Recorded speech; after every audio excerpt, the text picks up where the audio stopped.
We're watching NBA TV as one does at this hour, this time of the year, and Iceman's on with Scal. And we were saying how Iceman is kind of committed to this hairstyle, that we don't think that he could ever change that hairstyle. There's not much of an evolution there. It's just, this is his look, and he's going to kind of have that hairstyle forever. There's not a ton that he could do with it. And then we looked at Dan, and we said, you know what? Dan, with a little bit of a salt and pepper going on with the beard, the glasses now, rounder version of the glasses. He's got kind of like an Andy Garcia vibe to him, and we think that if he throws in a scarf, that it would really take his look to the next level. That's how older Cuban gentlemen age. They mix in a scarf. But not like Martin Short type, you know what I mean? No. Like we'd have to get the right scarf, I think, for him, and then it was kind of suggested back here, maybe we soft launch the rebrand with an ascot, and then we move into the scarf. I like that idea. Look, I don't think there's any soft launching with an ascot. I actually think that's more aggressive than the scarf. Really? You have it reversed. You soft launch the ascot with the scarf. Now, Andy Garcia does a kerchief, though. That's the classiest, right? Like you guys, he's doing it correctly. You throw in a scarf with me, it's asinine. It's like truly stuffy. ridiculous. It's a little stuffy for you.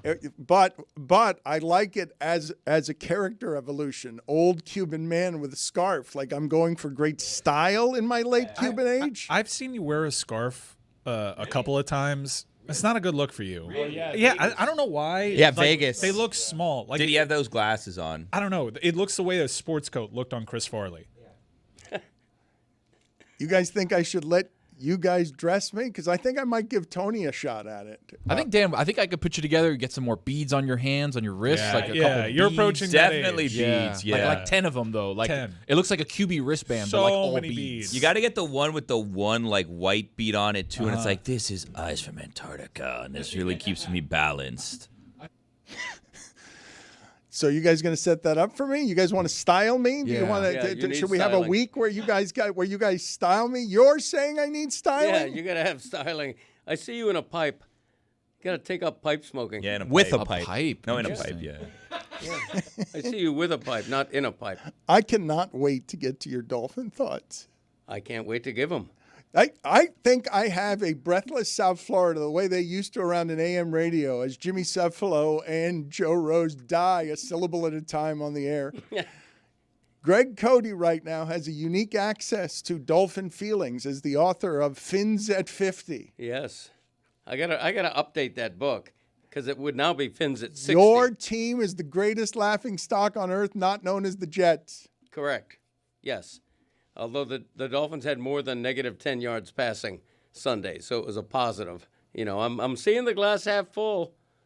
Yesterday. No, don't do that. I know, I'm kidding. At this point, I'm kidding. I mean, There were signs. at least there wasn't a terrible press conference. Winners on face off, now the time is here. Mix them up as you're changing on the fly. Hit checks, head tricks are gonna make them cheer. Got the box start to chirp and riding high. Now it's time for action tonight's gonna burn this bar right up. Slap shot will light the lamp so nice. Let's go for a breakaway on the chase to raise the cup. We'll be standing on our heads till we meet them at center ice. Hockey is back, Jack. Hockey is back, Jack. Hockey is back, Jack, baby, and we'll meet you at center ice.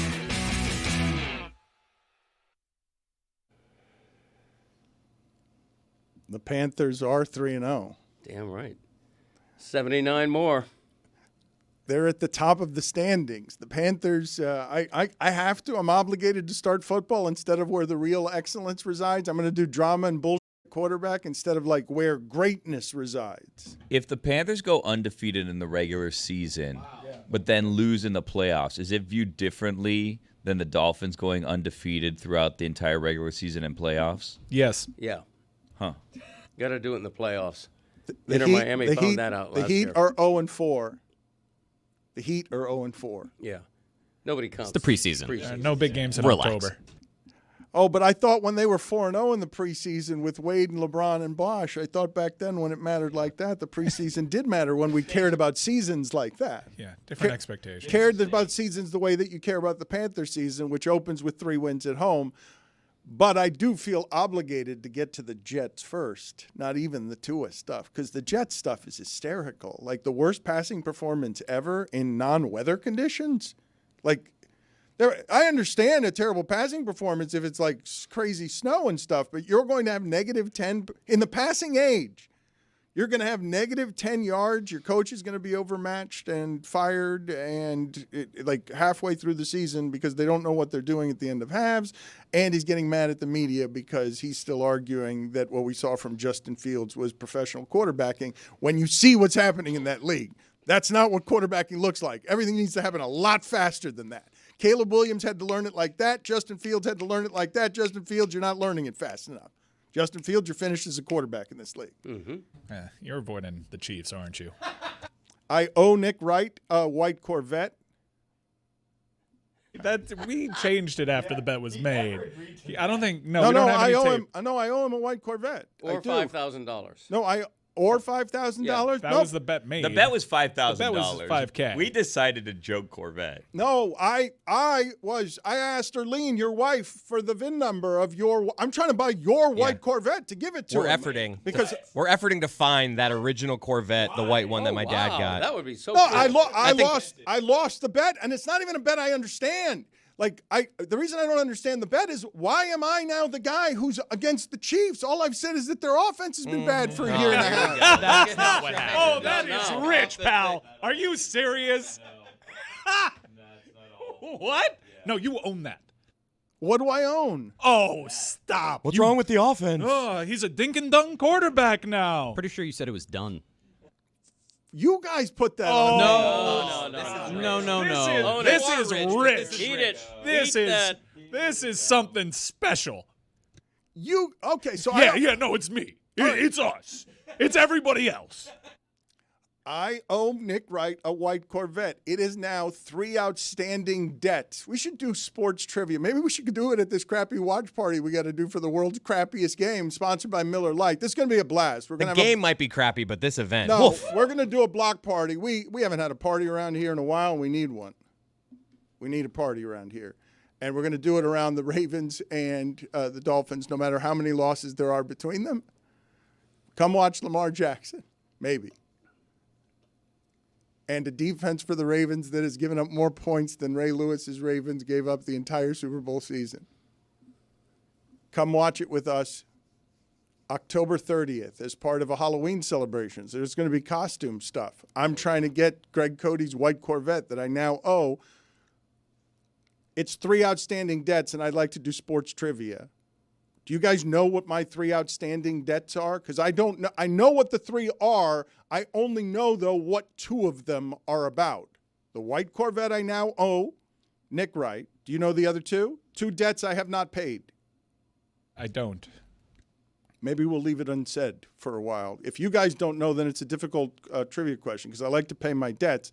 And I've got 2 that are outstanding on this show that surely listeners will remember, even if you guys don't. But, Billy, how mad are you at Tua today? How mad are you at the Dolphins? How mad are you at everything Miami before we get to Greg Cody as the author of Fins at 50? Wait, don't you have to do a Prince Fielder photo shoot? Yeah. Well, see, that's the one I don't know why I owe that. Like, you guys have said that, but it's kind of like this Chiefs thing you just did to me. No, it's nothing like that. Yeah. You guys made We it did so. not. No. You guys made it so. We are flatly holding the line here. We're not going to let you do That's that, fine. you weasel. That's Yeah, fine. That Dan. is the most weaselly thing you have Yeah, done in Dan. a long You time. thought the Chiefs' We offense kept was trying bad? to help you. We kept throwing you lifesavers. That's Dan, right. don't do this. Don't do this. They got guys coming back. Don't do this. And you're like, they're Rasheed done. Rice is coming back They're- this week. They're dead. They're done. dead. Mahomes is They're done. being that. Okay. He's over, Mahomes. dunk. Now we've got some stakes with Nick Wright, don't we? When we've opened with a white Corvette, he's the big Chiefs guy, and you guys are putting something on me that's already cost me a white Corvette. You asked to make that bet. You're like, 5,000. I'll give you points. These are direct quotes. That's correct. But the bet that I am now stuck with. If you guys can find the sound, I'm happy to take the L on this. I'm already owing a white Corvette, which is why I'm spending the weekend with Greg's wife trying to get a VIN number to a white Corvette. I may just send him the one that Billy found, though, that doesn't have a transmission, so I can have the joke of he's just got a burden and a responsibility in front of his brownstone. You were walking back your Chiefs take so hard. Jeremy found a quote. Jeremy, can you please inform Dan and the audience? Quote, he is a dink and dunk quarterback. I don't believe that if Josh Allen and Lamar Jackson, you mentioned Worthy's out, I can have them lose guys and they'll have a variety of game. They'd have a versatility required in today's game that wouldn't make them look as unaesthetically pleasing as what I'm watching from the Chiefs. You assumed every game that they were going over 30 points. That team's dead. Dan Le Batard. Whoa. That team is dead. Own that. That team last night had one play of 30 yards. In fairness, they also, look at the pivot. They also didn't go over 30 points. They stopped at 30 yesterday, Look, so he wasn't wrong about that. The team that is dead, and I will remain believing is dead, I don't want to start with the Chiefs, but since we're here, I owe a white Corvette. That's the starting on the bidding, and now I'm going to up the stakes because I'm going to bet Nick Wright all season on whatever this is because I don't believe the Chiefs are going to be a champion again, and I believe their offense, and I'm saying something factual and empirical here. Over the last year and a half before the last two games, the Chiefs' offense has been dreadful to watch. And what was dead is the 30-point team that you bet the beginning of games. That game's going over 31.5 on the Chiefs. I believe that team and that offense to be dead. You guys have been saying, well, when Rice and Worthy are back, you will see a difference, and we have obviously seen a difference, but it is not the team that won the Super Bowl with Tyreek Hill flying down the field 50-yard plays. They do it in one drive. They require precision right now that I believe still puts them well behind the top teams in this league. But you guys are going to make me Patrick Mahomes was done. That's what you guys are going to do. You said the team is dead. You said that team is dead. That offense is dead. Okay, and the entire time we're like, wait, there are guys out. And once those guys came back, as you mentioned, that's what we were warning you against because, like, the results you were taking was because they didn't have those guys. The results you're taking after two games is to say the Chiefs are something I still don't believe them to be. Okay, so you doubled down. Cool. They still think they're dead. They've also scored the second most points in the AFC. That's right. Behind only the Colts. The Chiefs have more cause to win the Super Bowl right now than they've had all season. I am beginning to believe in the Chiefs. This is a wide open season. There's no super teams. Bills have lost. Eagles have lost. The Ravens are what they are. There are no super teams. And I'm not going to trust a team that's been to the last 6 Super Bowls or whatever that crazy stat is with Mahomes. I mean, you trusted the Dolphins a couple about weeks to get ago, Rashee Rice back. By the way, when you say I trusted the Dolphins, I predicted them to go 9-8 and have a chance to make a wild card. 15th best team. Don't act like I ever pushed them for the Super Bowl. Hell no. Can you get me the Dolphin sound? I will continue to argue this with you guys for as long as you'd like to argue it, but I do want to get to what's happening with the Dolphins because it's interesting because, of course, they're seen as done again, as we could have said at 0-3. As you can say, 6 games in, there will be no bouncing back from this when you lose games like the one they lost yesterday where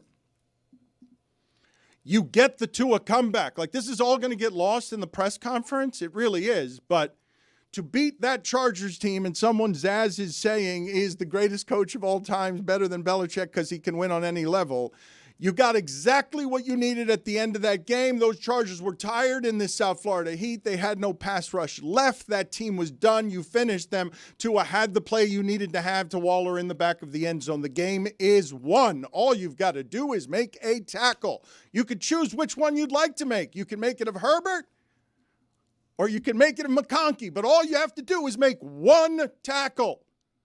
And neither of you can do it because now for this season, you guys are losers. Like, you're going to be losers all season. There's no bouncing back from this. And as the flames climb, the quarterback's at the press conference saying, well, it's not me who doesn't care. It's not me who's not showing up to the meetings. The problem's with leadership, but it's not me. We had a players-only meeting, and this is what happened. I think it starts with the leadership in helping articulate that for the guys and then what we're expecting out of the guys, right? We're expecting this. Are we getting that? Are we not getting that? We have guys showing up to player-only meetings late, guys not showing up to player-only meetings. Like, there's a lot that goes into that. Do we have to make this mandatory? Do we not have to make this mandatory? It's a lot of things of that nature. To be clear, you're saying some players were late or missed? Late, yeah. Yep. Thank you.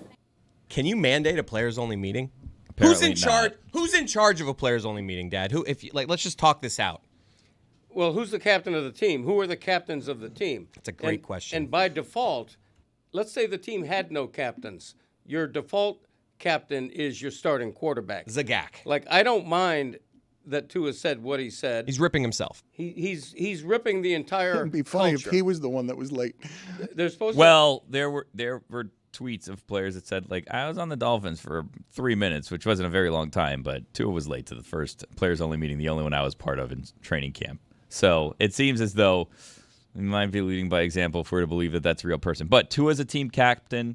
Alec Ingold, Zach Sealer, Bradley Chubb, Aaron Brewer, and Jordan Brooks are the team captains this season for the Dolphins. Okay. So when he's saying that leadership is failing and then points out a players-only meeting, he would be the leadership in that situation, which is failing, which is not a good thing for him to be pointing out.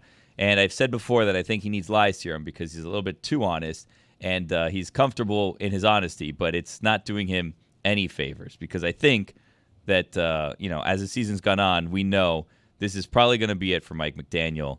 It definitely should be it for Chris Greer. But now, anyone who was kind of a Tua defender was like, well, let's see what Tua is with new coach. Now you're like, this guy is also not working. Not that there were many people that still were saying he was working, but I don't know how you can get rid of him if you even wanted to, but it seems like they need to completely clean house. Tua said last week, and he made news for just being like, I'm actually in a decent mindset right now because I'm not on social media. I go home, and my kids are still happy to see me.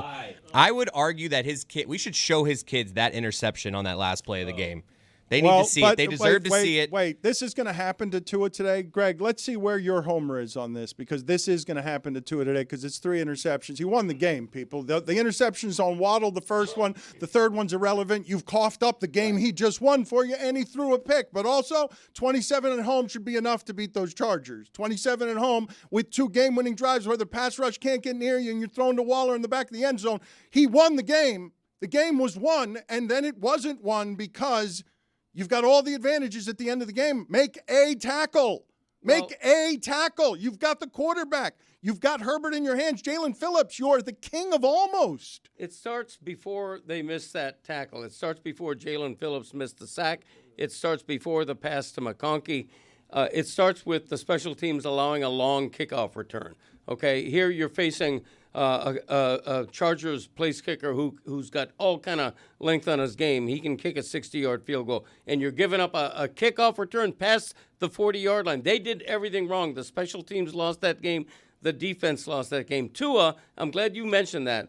Tua, on what should have been the heroic game-winning drive, did everything right. He was as good as I've seen him on that drive. He was 8 for 8 for 57 yards. He gave them a lead with 46 seconds with left. a very limited offense against a very good defense Yes. that was gutted. It was gassed. Right. If the special teams and the defense finish that game, we're having a whole different conversation about Tua right now, and he doesn't say what he says in the post-game I'll go a press step conference. further. I'll go a step further than that. If the apocalypse that somehow never happens in that sport, and I don't get why this never happens, Dicker is insane, okay? The stat that he's 100 he is 100 of 106, and 5 of the misses are from 50 plus. That snap was terrible to win the game. Like, terrible. What the holder did, and I don't even know who the holder is, was rescued the game. Like, that's as bad a snap as you will ever see and no one remembers it. And if that snap had been botched, none of this comes to the surface.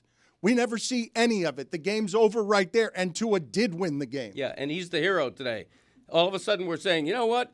Tua's 3-1 head-to-head now with Justin Herbert. Who is better? And I don't know how that holder got it down. Yeah, it was high and inside. Well, this is 2 weeks in a row that Tua's had a game-winning drive that didn't actually win the game because then the defense came and immediately gave up the lead. Yes. I also don't understand, though, Tua's complaints and the thing.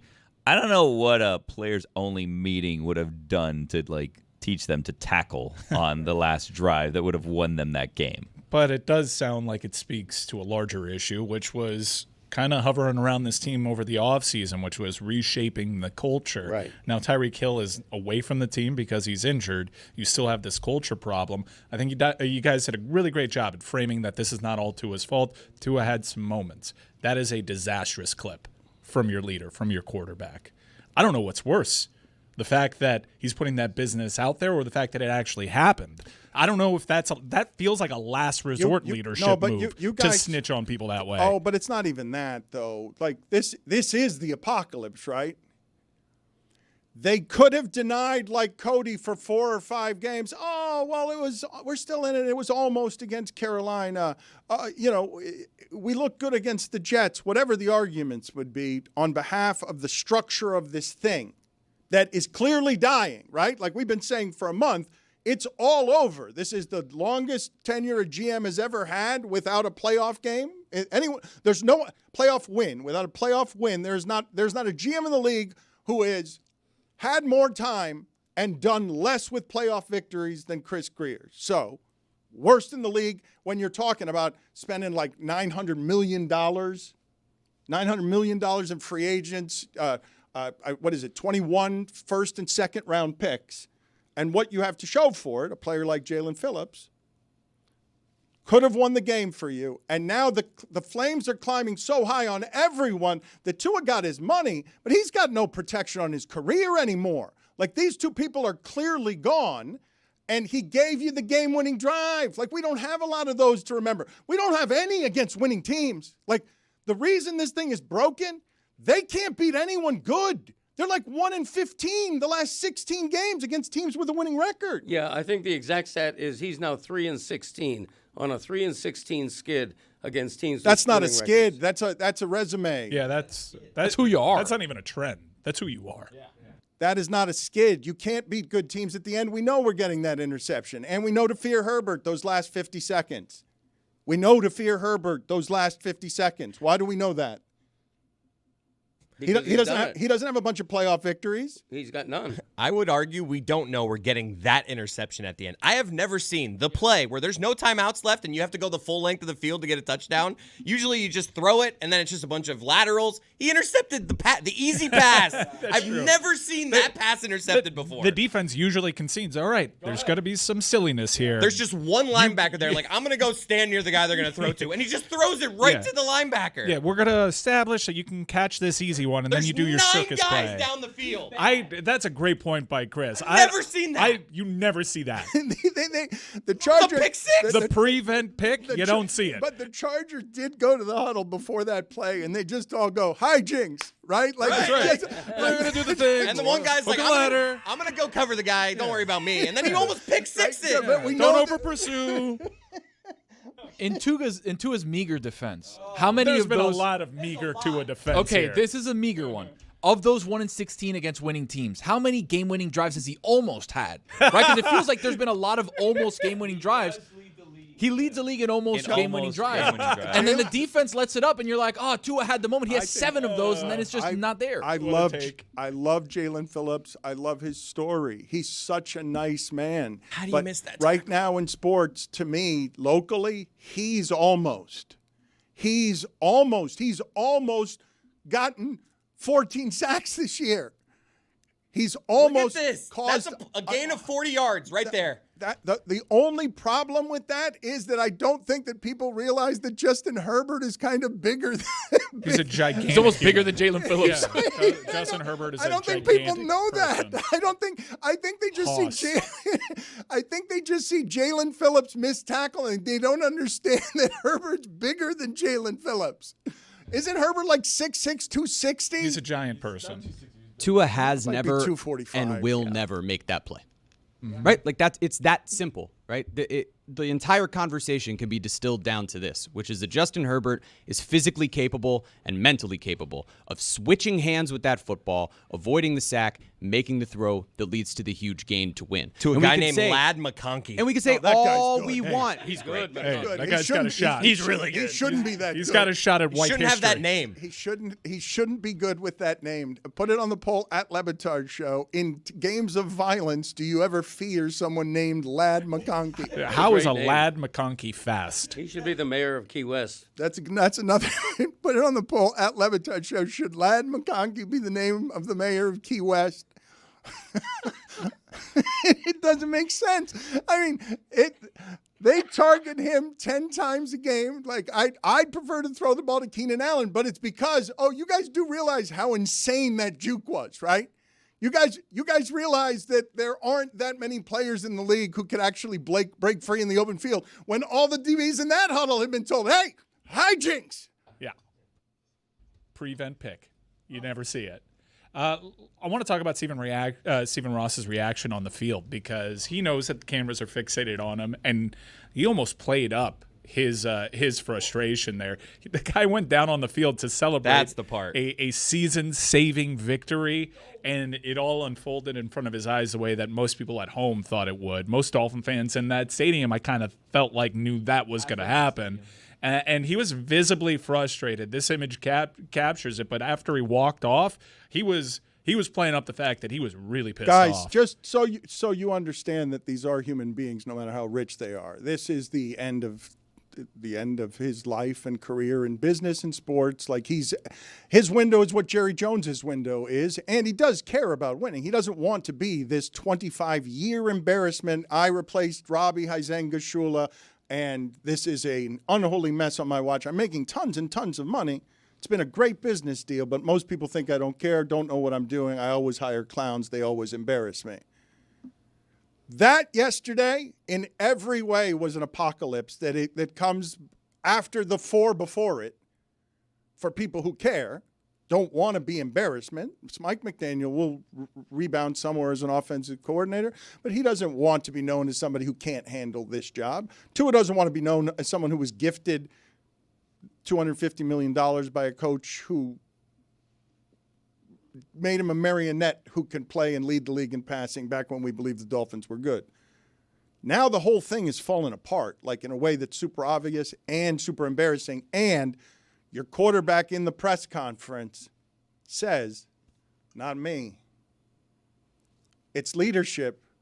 Like, that can mean anything. Well, he's one of the leaders. No, but it's not. He's one of Baffling. the leaders. Like, you can't say it's a players-only meeting and it's leadership. And when you said leadership the first time, we thought you were going to take out your coach. Leaders don't look around for other leaders. Yeah. He's not the leader that the team named him to be if he's around a microphone openly questioning leadership.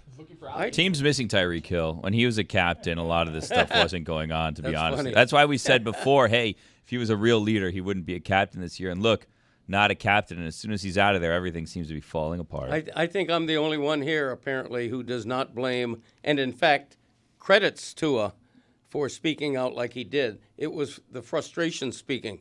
If his team doesn't blow that win that he had earned with an 8-for-8 drive, he's not saying any of that in the postgame. That was frustration speaking. And if he's right, if there were teammates who were late for the players-only meeting and just blew it off and missed that meeting, why shouldn't they be called out? Why shouldn't the player who missed that meeting be angry right now because he's looking in the mirror going, you're right, I did miss that meeting. Should have been there. But do you think that now those players, after Tua has publicly called them out, are like, you know what, I need to prove something to Tua? Because, like, Tua took out both the leadership, so we're thinking maybe coaching staff, maybe, front office, whatever. He took out them, and he took out the players. So he's really kind of taking everyone out but himself when he's having that conversation. And you're saying, had they not blown that lead, he probably wouldn't have said that? Yeah, he probably wouldn't have, which is why it looks even more like an excuse. It's desperation. That's all it is. They're 1-5. They're going nowhere. They just had a heartbreaking. Think of the last two games. They blow a 17-0 lead against bad Carolina. Who Dan ended their season after a victory. It's still over. Even though they Victory had at three. back-to-back. It's still over. Did you see what Baker did? They can't win that division. There's not a circumstance under which they'll win that division. If they don't win that division, their season's over. Rattler looks good too.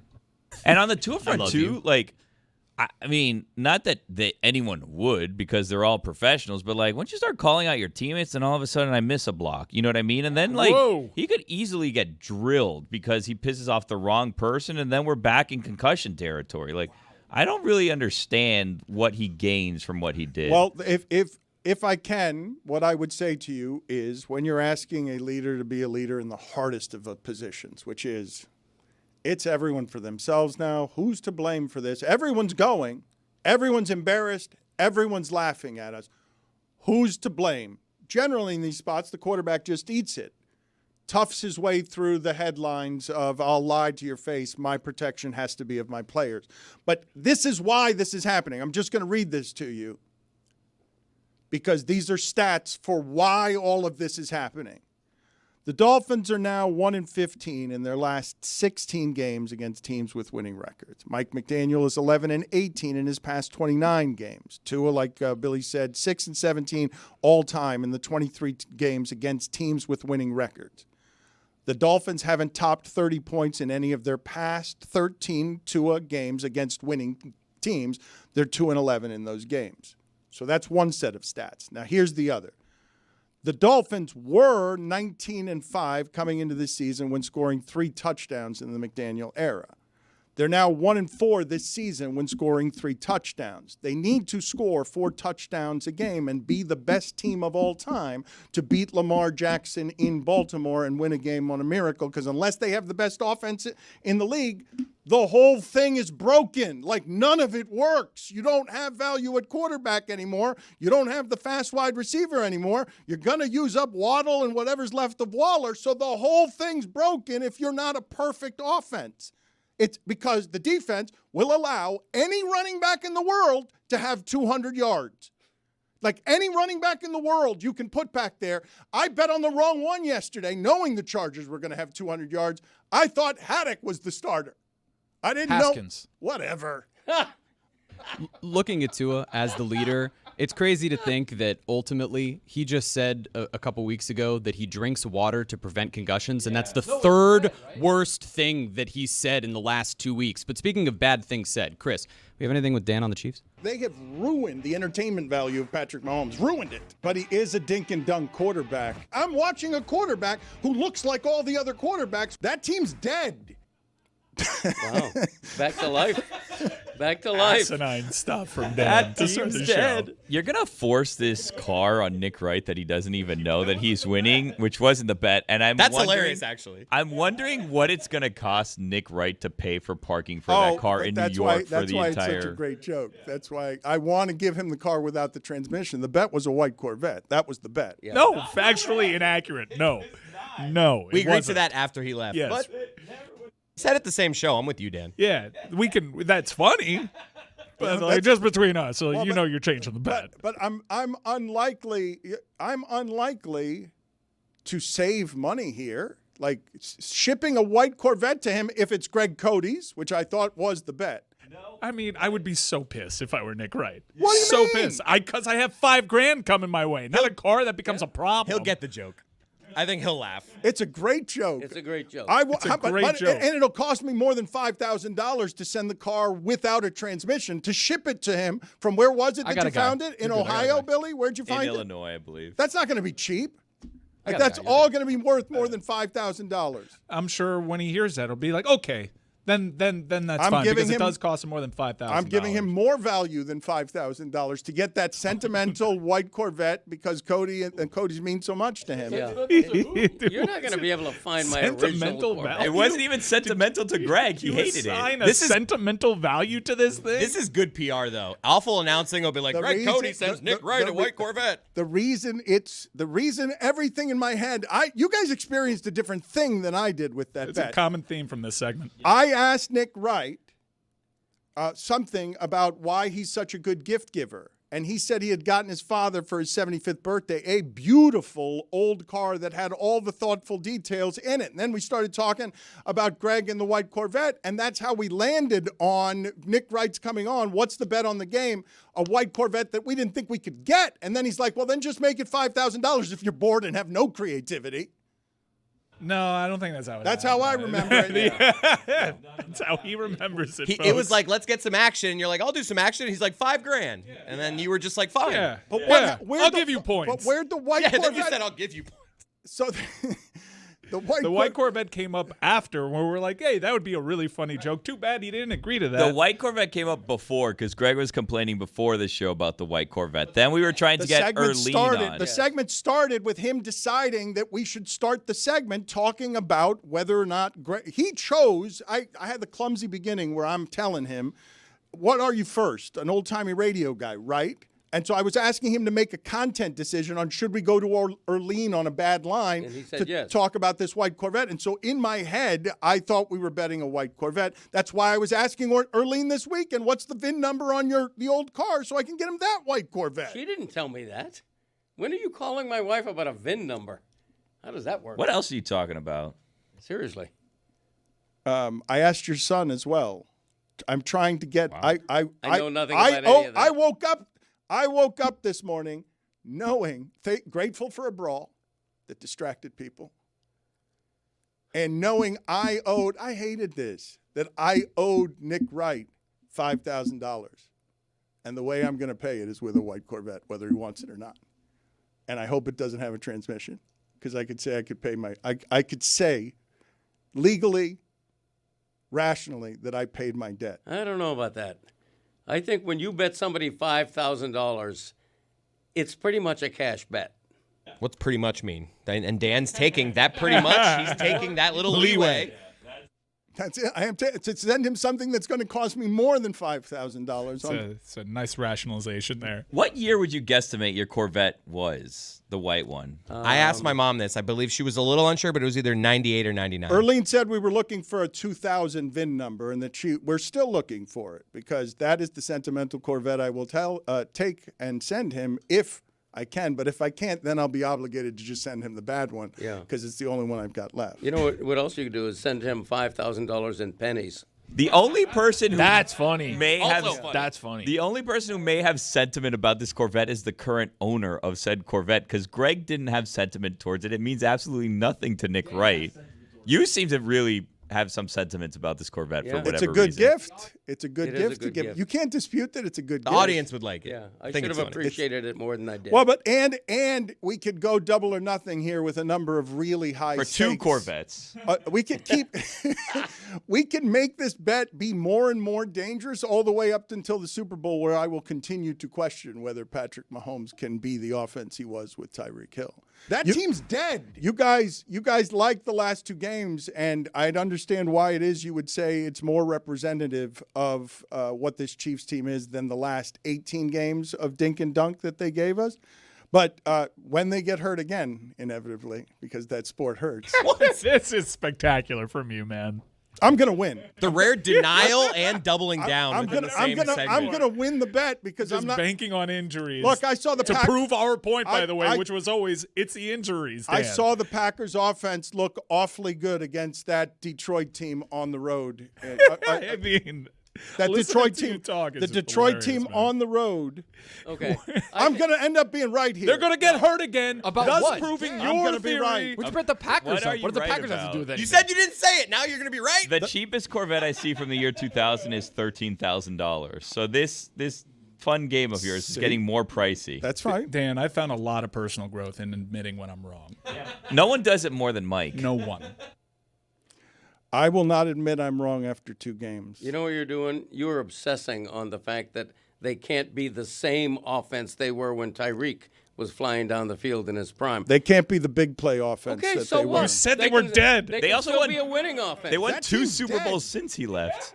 They got a great coach. They got a really good underrated defense. They can win a Super Bowl without Tyreek Hill. So this is what you guys are doing now. I just want to be clear on this. What are we doing? I want to be clear on this. I believe that if I take the field right now, I'm going to look really better than everyone in this room making the argument on behalf of This the is Chiefs. coming from the maker that changed a $5,000 bet to a white Corvette. Yeah, go ahead and play with the rules. In this 18-game stretch, by the way, they made it to a Super Bowl. Mm-hmm. Yeah, because they're really, really good at the precision of working around their limitations. They've had a great many limitations, and twice they've gotten to the Super Bowl and had those limitations exposed, once because the offensive line didn't work. You have not heard me say that Patrick Mahomes has been made a lesser quarterback by anything other than everything that's happened over the last 18 games. I also heard right? you not agree with us as we warned you, Dan, that's the issue, and you kept pushing and said, quote, this team is dead. That team's dead. Yeah, that part hurts me. I meant the offense. I also But have it's details. the same thing, really. That's the point we were making. Our Not- group not in the other aging room, by the well, way, that said quote. that Dan and Nick agreed to a $5,000 bet, and then Dan said, want to throw in a Corvette? And then Nick just laughed in your face. So no. What do you mean he laughed in my face? So He laughed, and then Mike suggested a host swap, and neither of you agreed to that. So the only thing agreed on is $5,000. Yeah, but the laughter is tacit approval. I'm being told we have a 1-minute replay of it if we'd like to watch it and dissect it. All right, let's hit it, Got to guys. go on that note. You think a lot of people think that right now? You think that a They're lot 2.5-point favorites, Dan. They're at home. They have the best player in the league. Right now, Dano. How about this? Just Chiefs Lions straight up. Set the amount.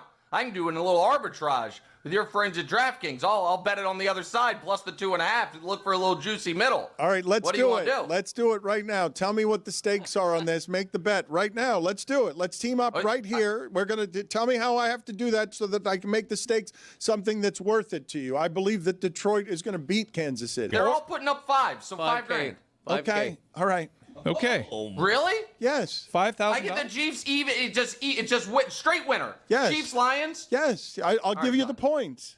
No. Dan, you're terrible Why at would this. you're such a bad negotiator. All right, what's going on? I don't get points. They're the favorites. We're just doing straight winners. Straight winners, 5K. Yes. It's done. You want to throw in a white Corvette? Yeah, I thought the white Corvette was the bet. Yeah, I mean, I think he approved when he smiled. I remember that being after he was gone. So in But it Dan's can be defense- 5,000 and the white Corvette. I thought I thought we were making the white Corvette bet. I thought that's what we were doing. Is a laugh is laughter accepting a bet? So now Acid you owe him a laughter. car and $5,000. Yeah, It seems damn. like that video. Can we have proved. bonuses instead? This episode of the Dan Le Batard Show is presented by DraftKings. DraftKings, the crown is yours. Those stats that I gave earlier on the Dolphins, the 1-in-15 stat, which is a damning one, last 16 games against winning teams. You're going winless if you're playing a season's worth of winless. Every time you play one of the good teams, that would suggest that no matter what you think the quarterback is with or without Tyreek Hill, it isn't enough. The whole thing's broken. It's broken down. They had to be perfect in order to tease us, and they are really imperfect defensively and offensively. The other stat came from Alfredo Arteaga, that they were the 3 touchdown stats, which is if they're not getting, they don't have a way to win a game other than to have the game be something where they scored 27 points or play the Jets. Well, but the last 2 games are a prime example of the offense is good enough if the defense weren't horrible. Like if they had an average defense, they win the last 2 games. And it's the defense. Let's not mistake it. It's the defense that is the real problem for this team. Well, Greg, we knew that going in. Like, their pass rushers were going to be okay. Linebackers were going to be probably sub-average. And then we know they had no secondary outside of Minkah Fitzpatrick. Right. And now it's a surprise when guys are missing open field tackles and Ladd McConkey when he sticks a foot in the ground and goes 40 yards. Like, we knew this was going to be the test the entire time was the secondary. The defense is historically bad. If it weren't for the Ravens, who are historically worse. And that's the epitaph for Chris Greer right now, is that he allowed them to go a whole offseason and start a season with those starting cornerbacks. He allowed that. He let it happen. It's all over, and I think that's what you feel here. And we've been saying it all season, and now Greg Cody is officially off the bandwagon. Forevermore, fire everybody. Beginning last week, not yesterday. Okay. The thing that I wanted to ask you, speaking of firings, how many coaches are there in college football that will make their way into your Sunday, into your professional football Sunday with the news of everything stops, James Franklin has been fired? Oh, look, minor league professional football just fired one of the real big guys with tenure who got that job. I think I have this right, because he made Vanderbilt win when nobody could make Vanderbilt win, and so he got 12 Paterno handed off one of the mythical franchises to Bill O'Brien, and then James Franklin gets a great run, so great, without winning anything for 12 years, that how many coaches in college football would break into professional football yesterday with the news of everybody be like, oh, one of the big ones went down in minor professional football? Like 10 programs, I think, right around there. What are the names that you would put ahead of James Franklin yesterday because of an in-season firing where we now know that the stakes are, hey, if you're at one of the big schools now that that conference is getting $2 billion, now that that conference is about to get private equity $2 billion, if you lose early in the season and we expected you to win under these conditions, you play a very close, good game at home against Oregon that makes it look at the time like you're still going to have a job. If you win that in overtime, maybe at the time everyone's fine with you. You finally won a big game. Then you go to UCLA, which is the most glaring example we have in the entire sport this year, that it matters how your team is coached, because UCLA with Deshaun Foster was 0-4. They fired him, and now they kicked the holy hell out of Michigan State, which is in the conference that just got the $2 billion. So James Franklin, 12 years ain't what we get around here anymore. You then lose to Northwestern, you lose to Greeny School, you're out. That's the last one. It's the last straw. We'll take 12 years of this bull. Greeny School. Once you learn to know, no, everybody knows that. It does make it sound worse. Over Wilbon School? Once you lose to Northwestern, that was the nail in the Franklin coffin. Like, he could have survived it if he had won that game. Once you lose to the nerds, once you lose to the books, they're the ones who tried to unionize. Once you lose to the books, nope. Get out of here. We're taking $2 billion, and we're not losing to Northwestern when we're Penn State. Yeah, but he made the playoffs last year, right? Like, there's no reasonableness in college football anymore. And this is exacerbated by the whole NIL portal thing. You have to win now. If you have a disappointing season, it doesn't matter what you did a year ago. You start off 3-3, that's a felonious crime. He didn't just make the playoffs. This isn't Boise State. He was vying last year at the end of the season for, they're about a half away from playing for the championship. Yeah, they were in full control of that Orange Bowl until a corner slipped and fell, and Greathouse takes it to the house, and all of a sudden you're wondering, how the hell is Notre Dame even in this game? James Franklin won 2 playoff games last year. And granted, it was against SMU and Boise, but he won 2. Yeah, and yet he can't survive a 3-3 start. I think it's a little bit unfair, premature at least. Oh, I just think it's what it is now. Like, this is, if you professionalize it this much, yep. Oh, no one's going to be safe when only 10 are worth it anyway. Like, only 10 break into programming. Like, that's not, I think Mike's high there. Like, I don't think if DeBoer gets fired, anybody cares. Like, I know they care regionally, but not in the middle of your, in the middle of your. Alabama fires its head coach is creeping into your Sunday. Maybe. I'm not saying creeping into your Sunday. I'm saying everything stops with the plastered headline on ESPN.com of, it's not about any of the football games. Like, it's not about the worst Jets performance to fall in 0-6 that can cover the morning. It's not about any of the 5 games in the 1 o'clock window that were 1-score games that all had drama. No, right in the middle of it is holy James Franklin has been fired. I really don't think that there are many coaches who have the tenure or the name at a school now in the wild, wild west of, that's the most professional football now. Now it's even more professional than professional football. If you're going to bring $2 billion to that conference and say, James Franklin, you could be fired in 3 games. 3 bad games, we'll forget what you did 3 games ago. That's crazy. He's got the best job in football, though, no? Yeah. He's Fired coach, $50 million coming his way. I don't ever want to see James Franklin again. This is one of my favorite games. For his mental health. One of my favorite games. I don't want to see him ever again. Where's he going on Go vacation? buy a house in the Keys. Go get a contender in the back. Go fishing. Go meet Jimmy somewhere. I don't ever want to see James Franklin again. Don't show up at Wichita State playing.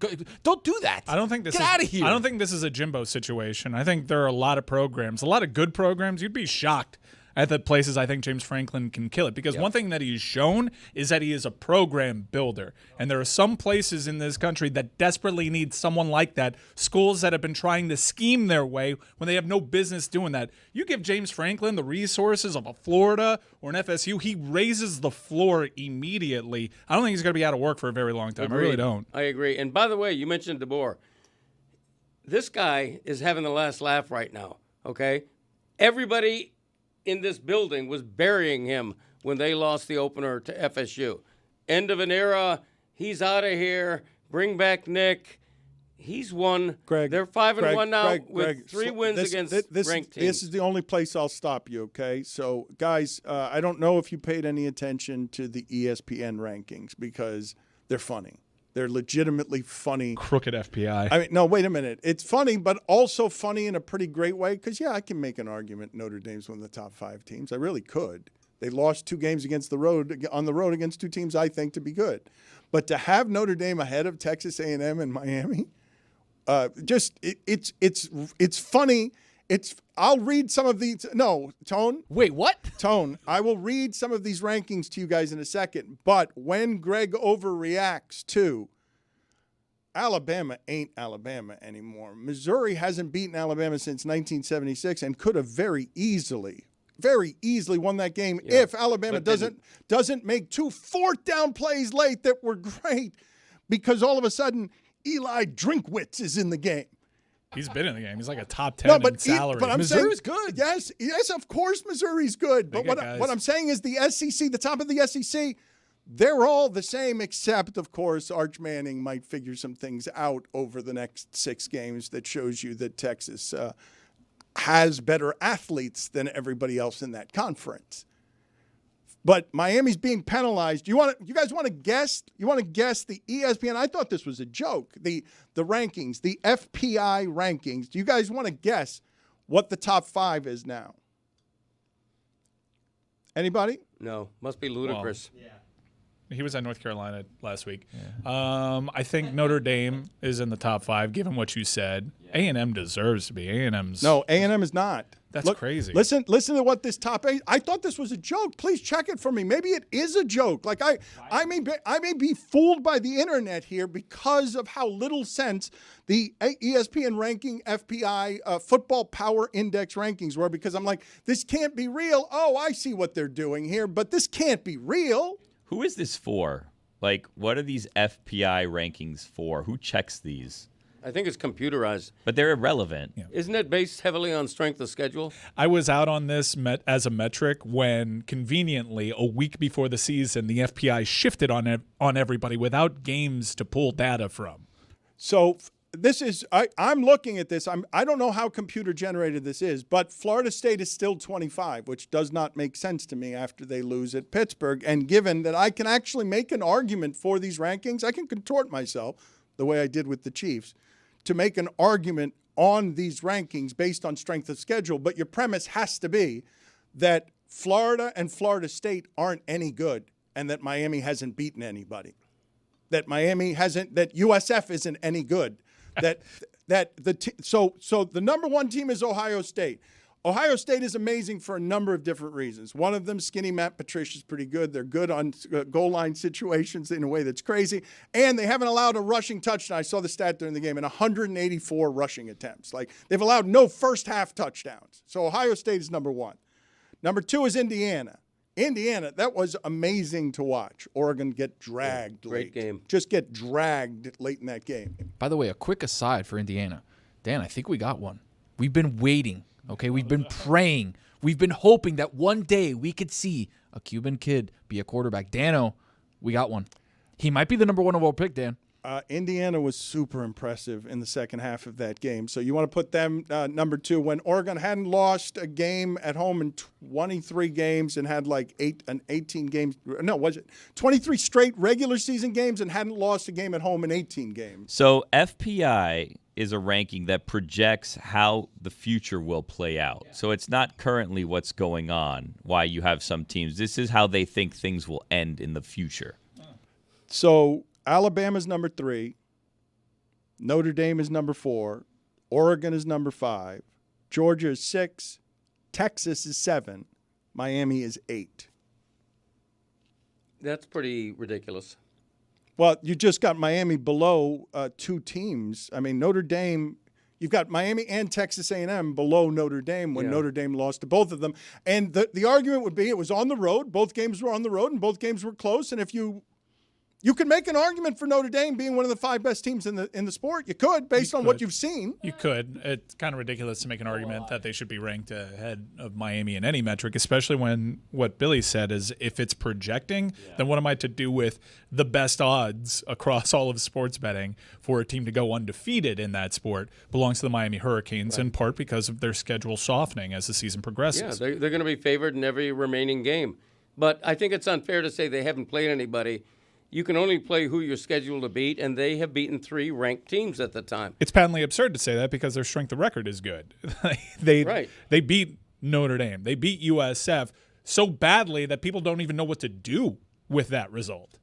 EPA is a huge part of this, so expected points added on special teams, offense, and defense, and it's supposed to be sort of predictive from where that's gone. So just in terms of a metric, it's supposed to be based off of what your EPA is in all 3 of those aspects against the teams you've played. And when you look at where those rankings are in FPI, based off of what those losses are for FSU and UF, both of those teams losing to those teams is essentially looking like beating them as well. It's essentially even. It's all manipulated. I told you. They changed the FPI rankings a week before the season. But EPA is like a stat that's quantifiable. No, I got EPA, but just line up, play the games. This is stupid. I want to talk about some of the professional football games that were played, although the Jets did not play one of those. Like, that is as bad a passing performance as you can possibly see in the modern age non-weather division.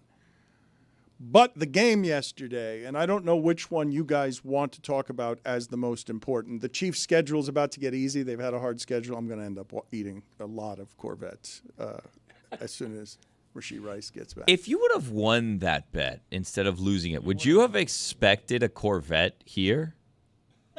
Good question. I hadn't thought that one through. Do you think Nick was like, "How do I find a Corvette?" Well, no, but I thought lose?" part of the beauty of it was that we were going to get the Corvette that Greg didn't like, that she couldn't paint because it was a lease. She couldn't paint it a different color, and he never told her he wanted a different color. So I thought if we got that car, the reason I was asking Erlene and Chris is if I lost the bet or if I won the bet, whether or not we'd give that car to Greg as a gift again. That you didn't answer the question. If you lost, though, or won, I guess, because this is a rare occasion where winning means losing, and Nick Wright tried to send you a car, despite not verbally confirming that was indeed the bet, you would have been mad, yeah? No, I would have thought it's funny. You wanted $5K in your fat wallet. That's what you wanted. No, it doesn't. No. Come on. Nick, I believe that Nick bets that amount all the time. I never do. Like, I never bet that amount. I believe Nick lives in that space where he's perpetually betting that amount with everybody on everything. That's not a big amount of money to Nick, I don't think. Yeah, but he's good for it. I've seen the poker stakes he plays. I think he doesn't bet cars, though, usually. Yeah. Big slips, buddy. And we don't have any evidence that he bet a car here, but we're just running with it. Can you just do me a favor, all right? Do me the favor, independent of me. Just text Nick Reich and find out, just ask him if he thinks we have bet a car. If he thinks we have bet a Corvette, yes or no. Because I believe his idea, in fact, I think I've got this right. I believe it was his idea to get the VIN number of Erlene's car. I believe it was his idea to me. Was that a private conversation? May have been, yeah. It may have been. I'm now running all of these things together as I'm trying to figure out two things. I'm trying to figure out how it is that I thought I woke up this morning owing him a Corvette, and that didn't feel very good, even though it was funny. And I also thought, how did I get myself in this predicament? I don't feel this strongly about however it is that the Chiefs are going to do the remainder of this season. I want to break this microphone in half. Come on. That team's dead. And now you're counting on injuries, which proved our original point to make you somehow right. This is crazy. Well, this is what I want to be at this point. Yes, it's not crazy. It's the worst incarnations of me badly wanting to be right. And if I still had to bet the field with him, I would be willing to make that bet a bet that's got much larger stakes than it presently has. Dan, I'm willing to make you feel a little better by playing sound of Tony agreeing with you. Dan's 100% right. They almost three-peated last season. That doesn't matter, but they did it in a different way. They changed the offense completely. They got rid of Tyreek Hill. They went to a dink and dunk. They had 2 high safeties. They couldn't go deep. It's been dead for a while. I mean, it's been dead for like 3 years. 3 years, Tony said. Tony, you get out of here. Now you owe Nick Wright a car also. I have reached out to Nick Wright. He has texted me back. If we are clear, he is offering to join the show and explain this. He does concede that it got a little complicated. He can join us around 10:15. Okay, thank you. Andy's going to let's figure out how to make these season-long stakes. Let's figure out. Okay, that's bad. That's bull. Like, no matter what the stakes are, car or not, you're not getting to extend this. Now, he may extend you. I'm telling you, I owe him this. I'm not trying to get out of the bet. I owe him this. I'm asking What do you think you owe him? I owe him a white Corvette. And $5,000. No. Your little smirk ain't fooling us. What does Tony owe? You know what you're doing. I owe. What do you mean I know what You I'm can't doing? even hide the smile from your face. Because it's funny. This ends up being funny if I'm sending him if I'm either buying Greg the original Corvette he did not want back. I would like it. Or Billy's idea, which is the best of them, of course. That was my idea. You're the one who found the white Pennies? Corvette. Oh. The white Corvette. You're the one who found it without. You told me later it didn't have a transmission. You said You said it was $3,300. Yeah, $3,900. So how do you end up there? How do you remember how? I just got curious what a white Corvette would cost if you were to buy a used one. What the cheapest one would be. I like my dad's idea, 5K in pennies. One thing is clear. Tony's an idiot. Tony, there's a way for you to maneuver here to have a new white Corvette. I don't know how. How does Tony Tony end up trade? with No, a I didn't want to say it. I didn't want to say it, but yes. No, 100%. By the way, I got a guy that can fix it. So if you want to send me over the transmission, I got a guy. Do you want to ride shotgun with me? Yes. Let's see who we got. The Chiefs, the Chiefs of the field the rest of the season. Let's kick up the stakes. Let's kick them up. 500,000 pennies. Hampton Farms fan of the week because we sent him peanuts already. We're paying him peanuts. We've already sent him a box of peanuts. That's where I started the bidding. Now send him an old Corvette. Let's see where we end up with this by the Super Bowl when he's still betting on the Chiefs and I'm on the other side of this. The Hampton Farms Nuttiest fan of the week is who this week? We have nominees, Dan. The Nuttiest fan brought to you by Hampton Farms. Get nutty with Hampton Farms, the official peanut of bowl season. Vote for your favorite Nutty fan at LeBatardShow on Instagram. And be sure to keep an eye out for Lucy at Iowa if you think you are your team's Nuttiest fan. The first nominee we have here, Colorado wins a big game at home against Iowa State. And then they rush the field. And there's a fan here that almost gets crushed by the field goal post. That is Nutty. Wait, you think it's funny? That hurts. You think it's funny, but then he's like, guys, seriously, get this off me. But they got it off him. No one was hurt. That's a Nutty fan, if you ask me. And bad judgment by us. Gotta hit the gym on him. What do you mean? If that's not Nutty fan behavior, I don't know what is. And now, Agreed. The other nominee, we have Oklahoma State fans who, at some point during the game, one guy takes his shirt off, starts whipping it around, and then people followed. Next thing you know, they had an entire section of shirtless dudes just being a bunch of bros waving their shirts around. I mean, Dan, that's nutty. As they lost by 30 at home to Houston. plenty of space in the bleachers, open space there for them to fill. So it's a Chiefs Super Bowl bet now. I mean, which would make him right, by the way, more than right if they make it to the Super Bowl again. Not Nick since Wright. Vanderbilt beat Bama and the field goal post ended up in the Cumberland River.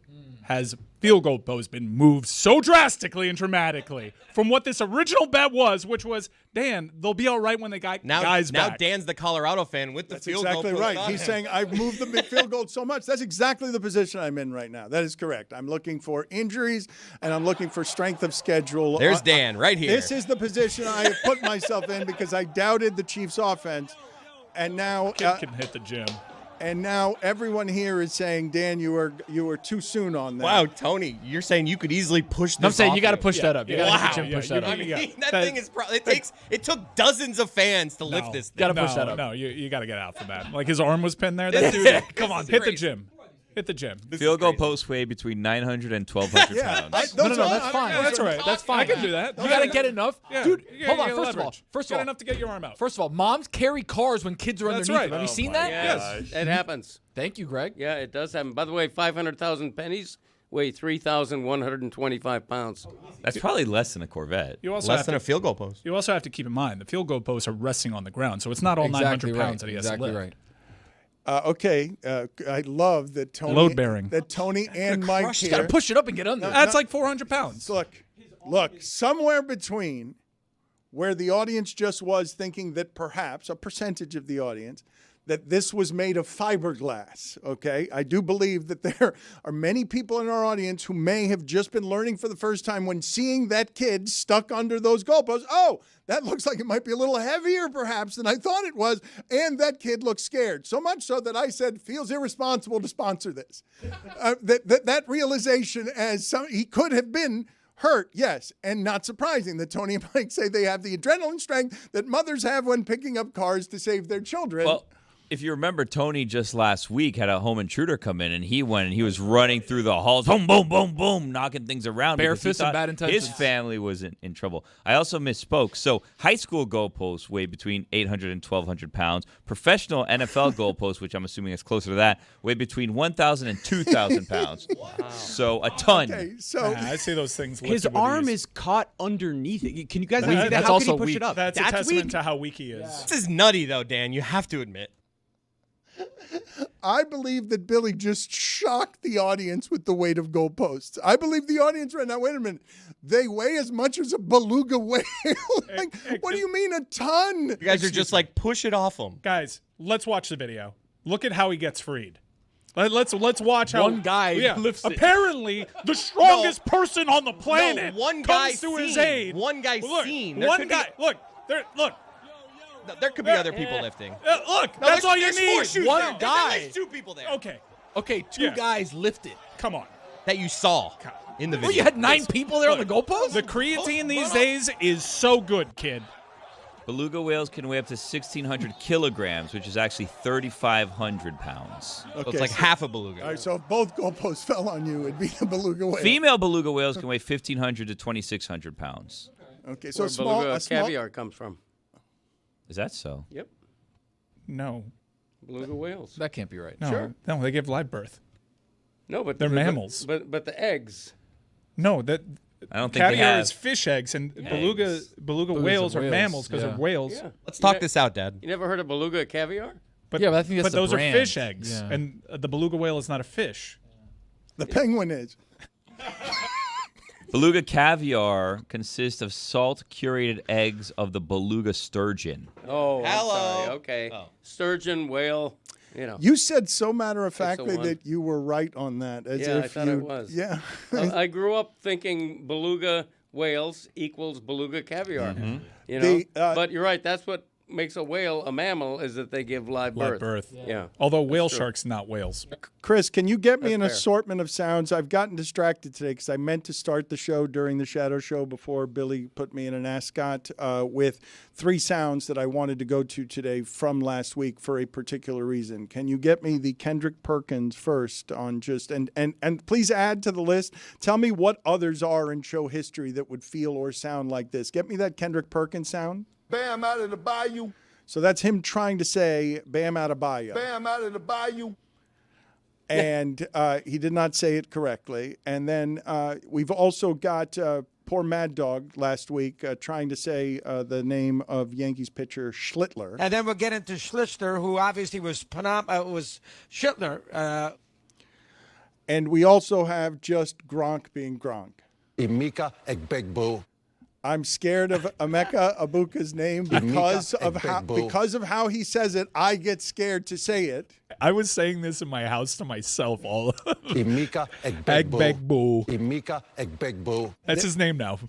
There were two stories I thought. You tell me if you think you have a bigger one than this, because I know the Chiefs being 3-3, and the Chiefs are always the biggest thing. But from yesterday's games, I thought the two takeaways that I had that were the biggest were, Seattle is good. They're just simply good. And they have somebody who is now challenging Justin Jefferson for Sam Darnold's really going to have like the best weapon in the league, yards per catch at receiver, because I think Smith and Jigba has snuck up on some people. Maybe he shouldn't have, but best receiver in the league type good. I'm not sure a lot of people were having that conversation before this season and the number of yards that he has per catch. It's hard to talk about Seattle because that defense travels. They've won 9 straight on the road, and they were favored yesterday at Jacksonville. Like they were favored and should have been, because they're not as dumb as that team is. They're not. Jacksonville, that's exactly how Jacksonville is going to play in all of those games when they meet the very best of the disciplined teams. And Seattle has something in the connection between its quarterback and that wide receiver that they have big plays the way nobody has big plays. So there's that one story over there. But then seeing Tampa again with injuries, and I thought Baker Mayfield pull off the 2 consecutive plays that were like, blow your head off on weight. On 3rd and 16, he's going to put his shoulder down, and he's going to run over 2 defensive backs because he needs 16, or whatever it was 3rd and 15, and he needs 16, and he's going to get stopped 3 yards short the way every other quarterback would in the league, except, wait, Baker's really going to do that with his will? It ain't even going to be about his body because he's too small. We know he's too small. And then no receivers left for him to throw to. Emeka Egbegboo. No receiver. Everybody's hurt for him. No receivers. And you're playing the team. Everybody's hurt for them, but they win in this spot when everyone's hurt for them. Fred Warner's gone now too. But you go right after that, you put Tampa and spin it on your finger, the entire city, because you're such a gunslinger that after that play, you're going straight to the end zone with whatever receivers you got. And you get the touchdown. It's like the opposite of everything the Dolphins are. And that's why DraftKings' latest NFL MVP odds have Baker Mayfield 3rd, number 3, and rising. That game was so much fun, and I feel bad for the 49ers. That's brutal. There's no coming back from that one to Fred Warner. For me, that was like the main takeaway is this incarnation of the Niners. I'm not going to say their window is up because they have a head coach that has found ways, but this incarnation of the 49ers, that might have been the window shutting. But yesterday. Just what it takes, right? Like, I mean, so it was a gruesome injury too. I was really looking forward to watching Fred Warner versus Baker Mayfield. And he always plays. Like he's not the one that's ever hurt. It's everybody else. It's never him. And now Debo's questionable tonight. Like what that sport does and what it's taken in that sport to go from Garoppolo to Mac Jones to how are we going to figure out how to do this, because we got Trent Williams. And we had Kittle. We don't have him anymore. We can make it with Purdy. He's the last pick in the draft. We can make it with Mac Jones regardless. Anything.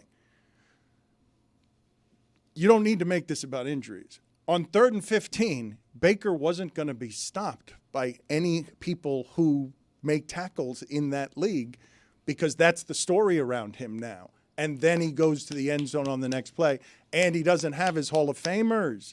Like he's not throwing to Mike Evans. Baker Mayfield was missing wide receiver 1, wide receiver 2, wide receiver 3, wide receiver 4, right tackle 1, right guard number 1.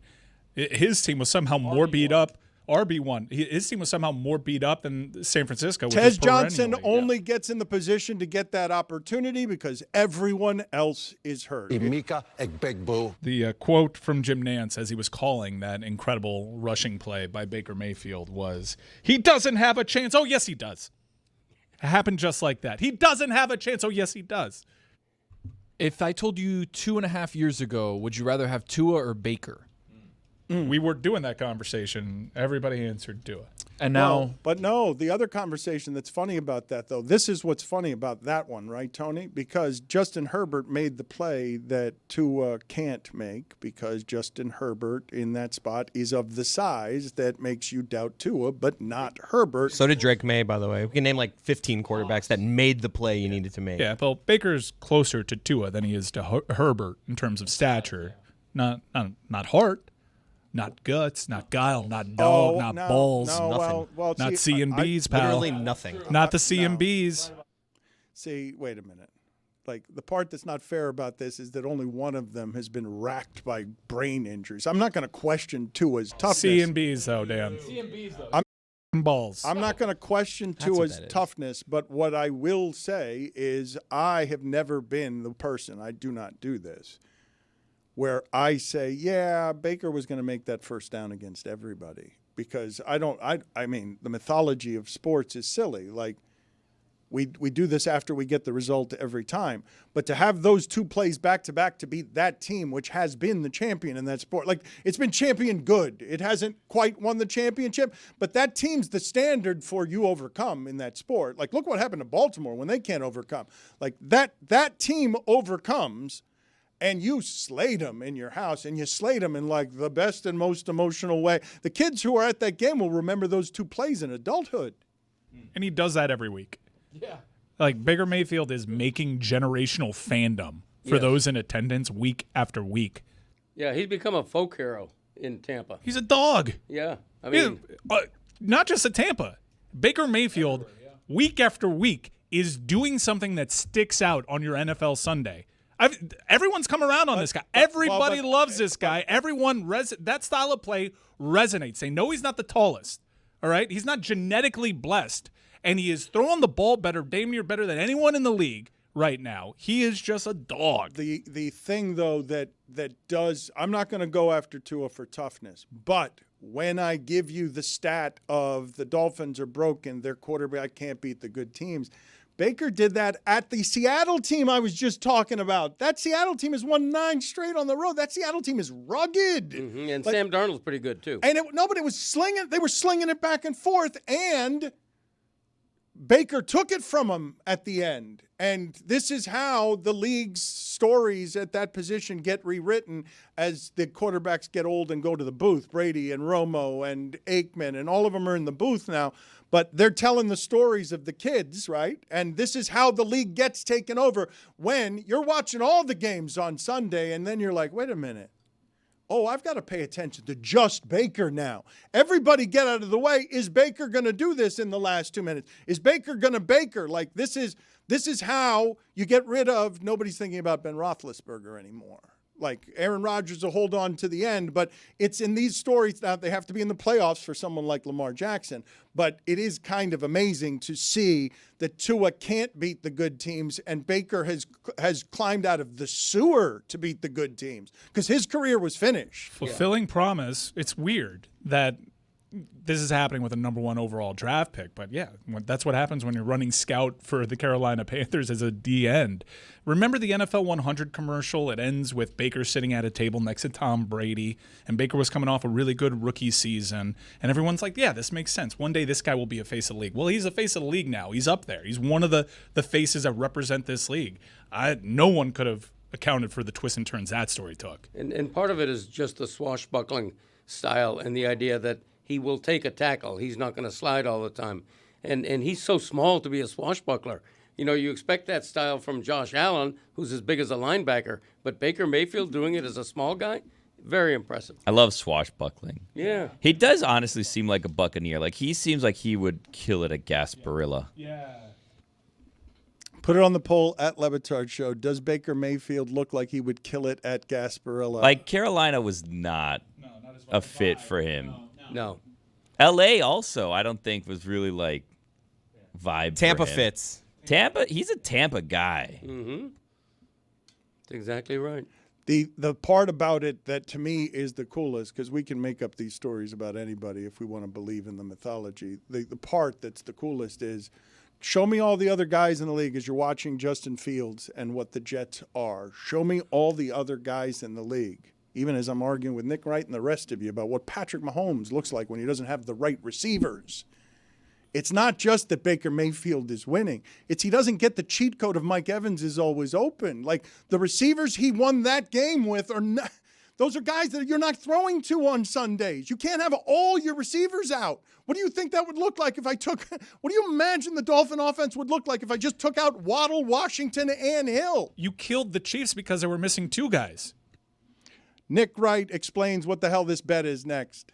Guys, join us Thursday, October 30th. We mentioned it earlier in the show. We're throwing a Miller Lite watch party for Thursday Night Football. Dolphins versus Ravens. Wake the kids up for this one. Like I said, Flanagan's in Kendall, Southwest 88th Street and Kendall Drive. It's a Halloween block party. Costumes are encouraged. Come hang with the crew. Dan, Billy, Chris, Tony, Jeremy, Amin, Dave Damshek, and more. Party starts at 6, kickoff at 8:15.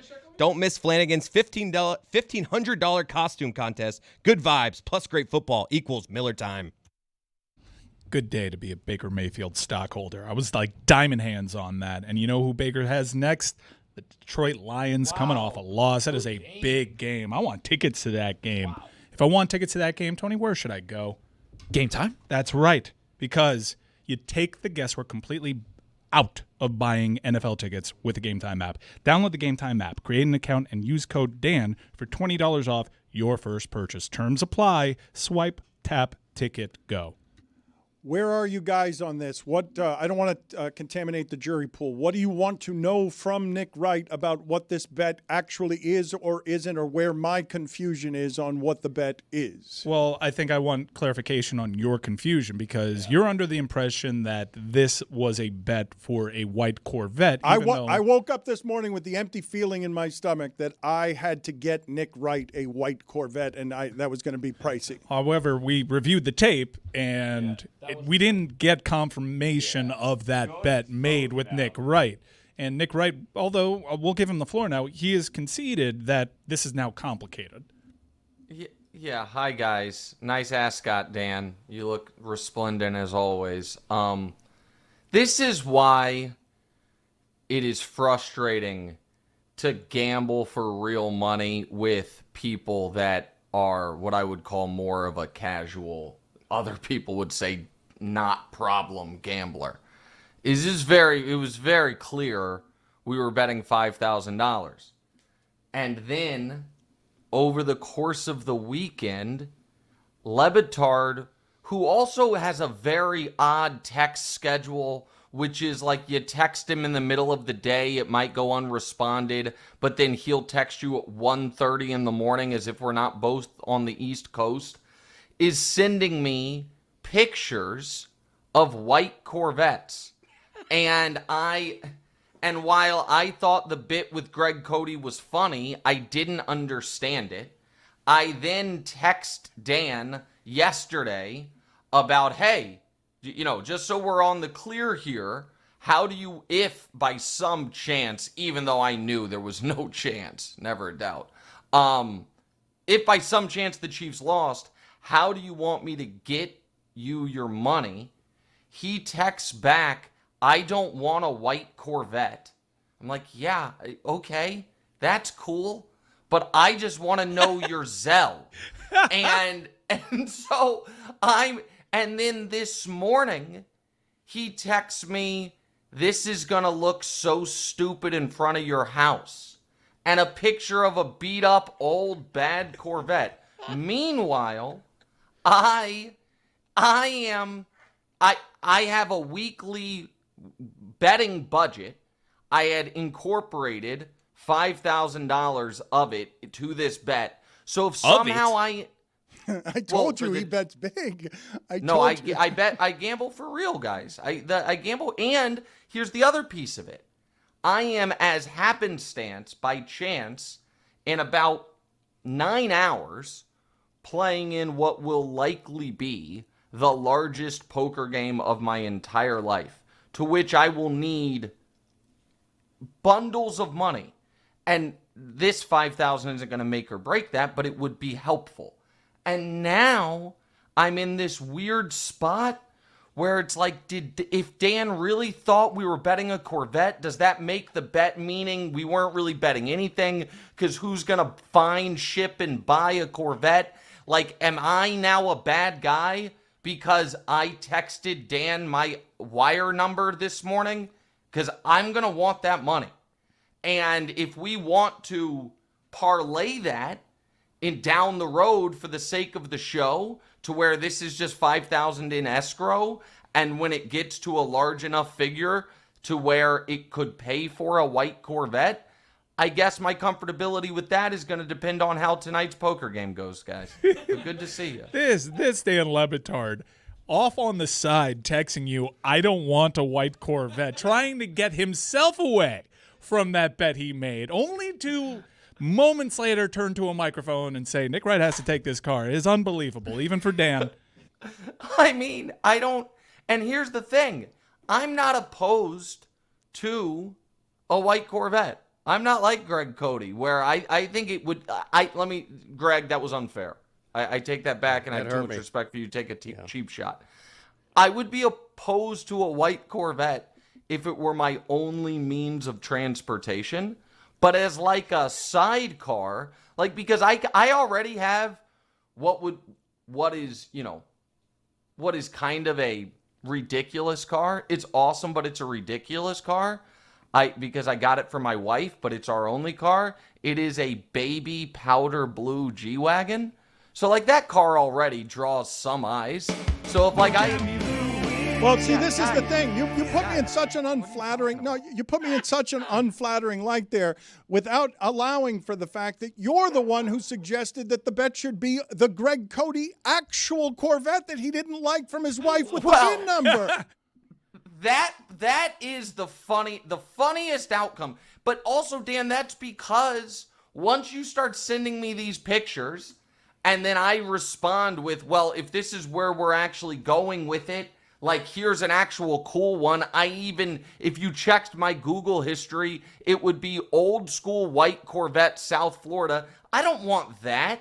But what I did say was, if we're just going to go full sake of the bit, then we need to reach out to Greg's insurance company, because if I know anything about Greg Cody, he's had the same insurance company since you walked into an office and they hand wrote the slip for you. Boy, they definitely have his history, and we can track down that white Corvette and then make the current owner an offer that they can't refuse. Yep. That is if the funniest outcome is that car does become a part of this universe, but I need that $5,000, bro. Like, I would have bet an extra $5 on the Chiefs last night. This can't cost me money. Like, what can't happen here is the Chiefs annihilate the fraudulent Lions to the point to where Brian Branch, the biggest, toughest guy, is safety in the league, is near tears in the locker room saying, and I quote, I got bullied, which I checked with the league office. Juju's going to have to sit out recess Thursday and Friday because of that. No bullying on this campus. He's almost in tears talking about it, and somehow I feel like I lost money. That can't happen. I'm just telling you right now.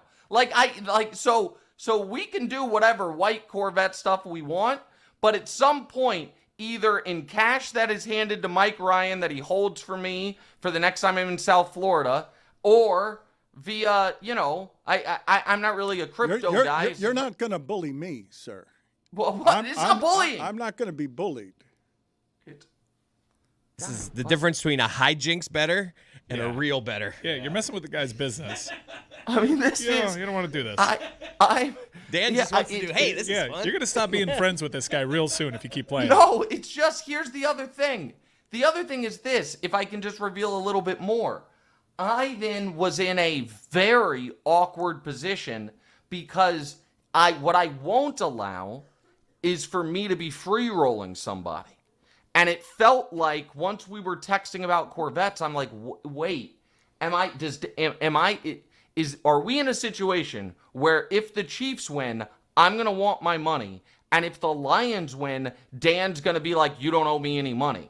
And I don't feel, as a guy who's been gambling since I'm 12 years old, I don't feel comfortable with that. I'm not going to free roll you. So I don't even know what that expression is. Free roll? A free roll is a zero risk proposition where I can win but I can't lose. Dan thought it was free bread. Well, it was to Nick, given that he knew the Chiefs were going to win and ended up being. I mean, yeah, that's the other thing. And I don't know how much time we have here, but can everybody for the fifth? Nah, it hasn't been that long of doubt. Fourth straight year, bend the damn knee.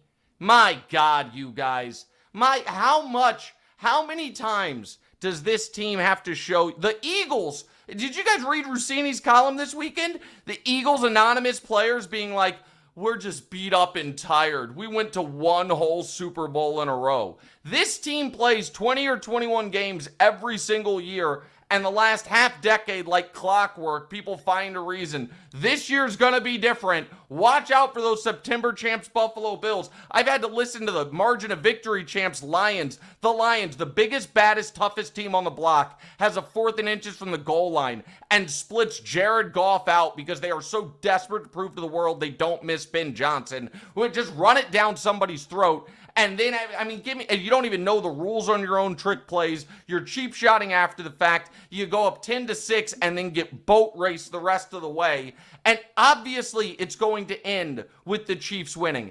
Obviously, they're the best team. Obviously, they're the most complete team. Everybody had the Lions atop their hierarchy. Now the Chiefs knocked them down a peg. Everyone had the Ravens as the greatest 1-2 team in NFL history. Now their season's over. The Chiefs have only won 3 games this year, which is disappointing. But in those 3 games, they have ended Russell Wilson's career, ended the Ravens season, and ended the Lions' aura of invincibility, and the biting your kneecaps quickly pivoted to, we got bullied. We got pushed off the swing set. And so, yeah, the Chiefs are back. Dan, look for that car, and I need that money. That team's dead. Nick, before we let you go, just 48 hours after you said LeBron James could play at an all-star level at the age of 50, it was announced that he is out for a month at age 40 Sciatica. with sciatica. Your response? And my response is, very rarely do you get, for a hypothetical, a real-life test to see who's right and who's wrong. LeBron James is going to miss like maybe a month of the season with sciatica, an old guy injury. Let's see if he's an all-star this year. My guess is he is. Okay. Checkpoint me. No, but I'm what just about telling 10 you. years from I'm now? just telling you. What about 10 years from now? All I'm telling you is, if at 40 turning 41, he can miss, the majority of the time to become an all-star. Listen, if he's not an all-star this year, I'll fold my hand and say I was wrong. He will be voted in, no doubt. Well, I don't listen, Mike. I don't know if you want to. I know you reran the tape of our bet when we were discussing this before. I didn't put any qualifiers on how LeBron James at age 50 would be an all-star. I just said that guy would be an all-star at age 50. And if he's voted in this year, despite having the most old man of old man injuries, which is my ass hurts, then I feel like I won the bet. I think we actually brought up that possibility, but Dan is jealous with how aggressively you move the goalpost. See you later, Nick. Thank you. His podcast.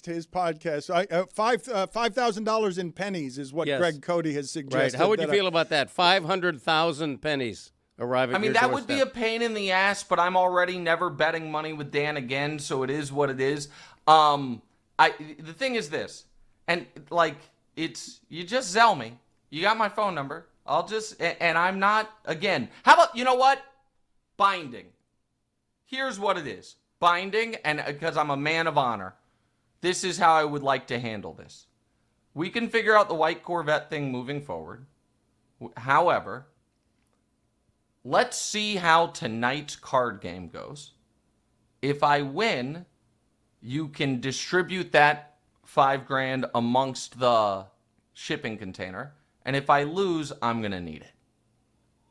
How did that go? I like this guy, dude. Hey, no more You're fruit for you over there, big guy. But we all agree. Tomorrow's shipping container, today's shipping Not container. Tony, Right now. because Tony killed off the Chiefs too, so Yeah, he's Tony not allowed. said no. Oh, yeah, No, that's I'll true. take Tony's place. I want a piece That's of that. fair. We'll allow that. I told Tony he can have the Corvette, though. Yeah. I told Tony that you wouldn't We can want work on the Corvette in the you background. wouldn't want the Corvette, so he could have the Corvette, I told him. Because he's riding shotgun with me on that Chiefs offense of the last 18 games was the actual Chiefs offense. Okay, well, listen.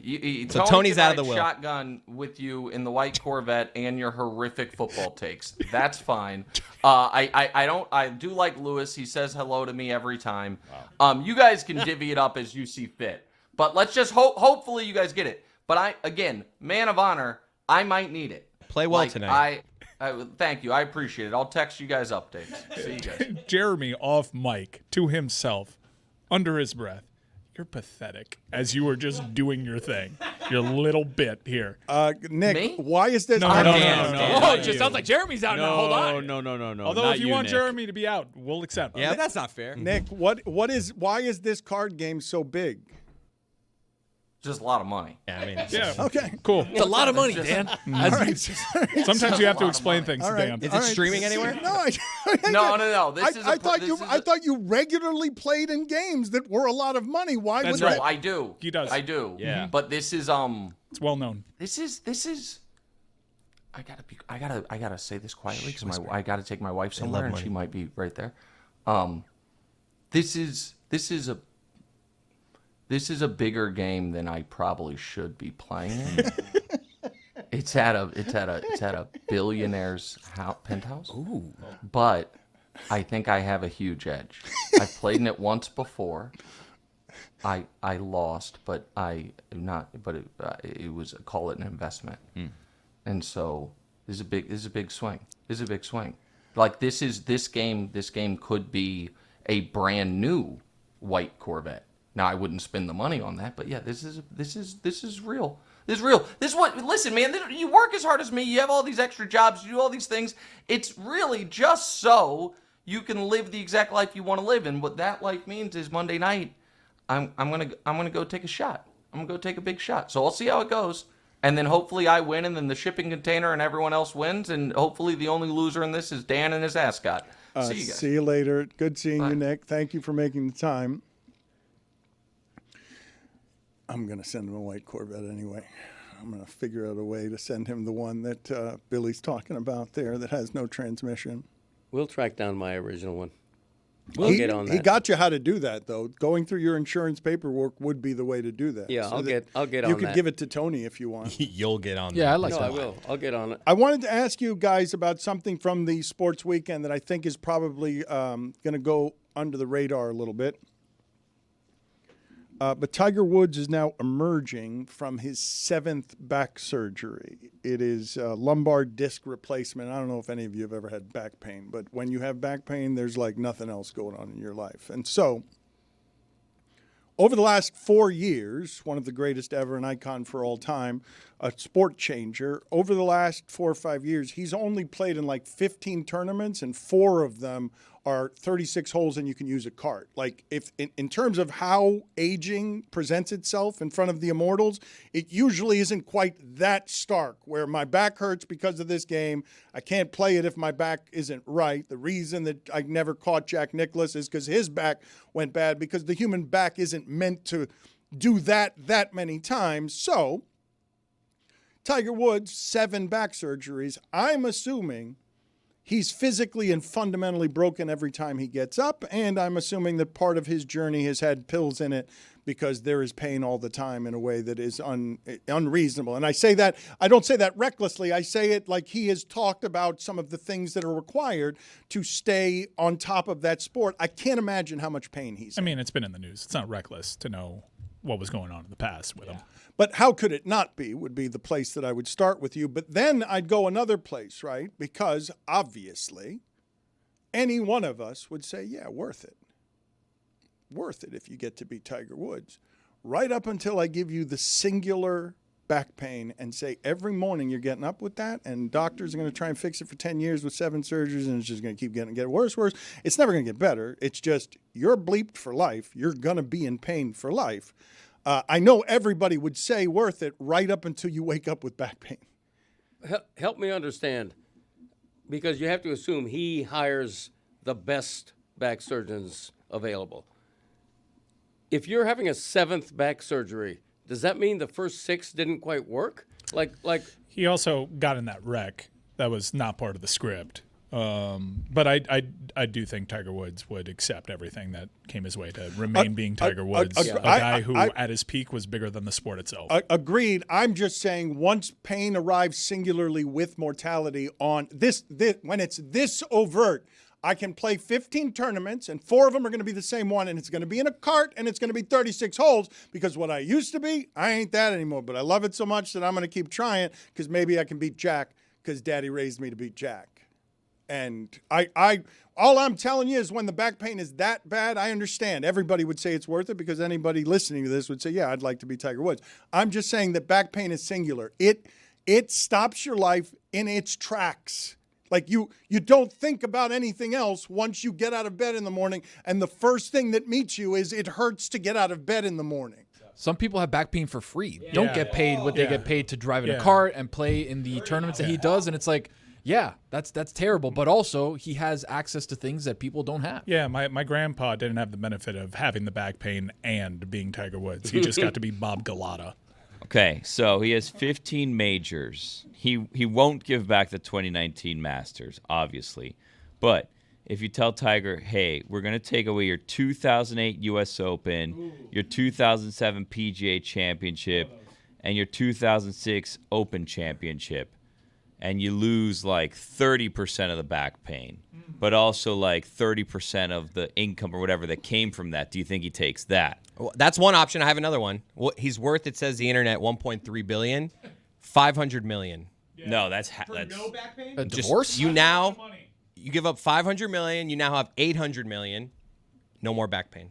Yeah, but he gets a white Corvette. You get to keep the majors. With my scenario, you get rid of $500 million, but you keep the. Like, what do you think between Billy and I's game? Do you think he gives up a chunk of his money, or would he give up the money? Would he give up $500 million to keep 3 majors? Yes, I think he would. I think he. I don't think he'd have to think about it. I think he would do that easily. You think he'd give up $500 million? Yes, because he's Tiger Woods. He can win that money back in endorsements. No, he can't. No, that's part of the stipulation. Yeah. He can never go over it's like $800 million. Almost. He'll never be a billionaire again. God, he'll be so poor. He can't. It's impossible. He can still get in money he's already getting in, but there's no new bigger deals to recoup that money. I think he's going to do okay. So let me. I want to ask you guys this, because you guys have heard me say before some form of money doesn't buy you happiness, but it helps with the down payment. I would say that most people listening to this, if they have money problems, there aren't a lot of problems bigger than money problems. But some of them would say, nope, my pain is a bigger problem than my money. And once you get to a stratosphere where what you're talking about is Tiger Woods' yacht is going to be the same. He lost that much in a divorce already. He could lose it again. If I eliminated some of the pain that he's walking around in to just let him play golf without pain, I'm guessing that he would like he would pay a great deal of money to have that. Well, that's why I'm taking away some of his accolades. Now he's not that close. He goes from 12 majors for 15 majors to 12 majors. Does he trade majors for health? And he can't play anymore. Can I make it simpler for you guys, though? Like, what would I have to pay you to endure back pain that wasn't going to get better? Like, how much? $1.3 billion is good. That's the that sounds a good number. To Dan's point, though, if all of a sudden you get $1.3 billion, but your life stinks the rest of the way. No, it doesn't. I have $1.3 billion. I think you guys are underestimating terrible back pain for the rest rest of your your life. estimating $1.3 billion. Dude, I think I would just take my life as it is now, as opposed to getting instead of $1 billion. Dude, I mean, do you know I'm how talking much good I can agonizing do? back Are you pain not- for the. Are you not selfless? Wow, you Do guys you know are how much good you can do with that money? $1.3 Can I get a little scooter? It's super easy. It'd be It's awesome. super easy for you guys to as say I yes to this. wheel into our 12th national title celebration. It's also not like back pain where he can't walk. He can't play golf for a weekend without it hurting. No, the pain I'm talking about is like every morning you're in pain getting out of bed. If you have 7 surgeries in 10 years, something's really wrong with your body. That's right.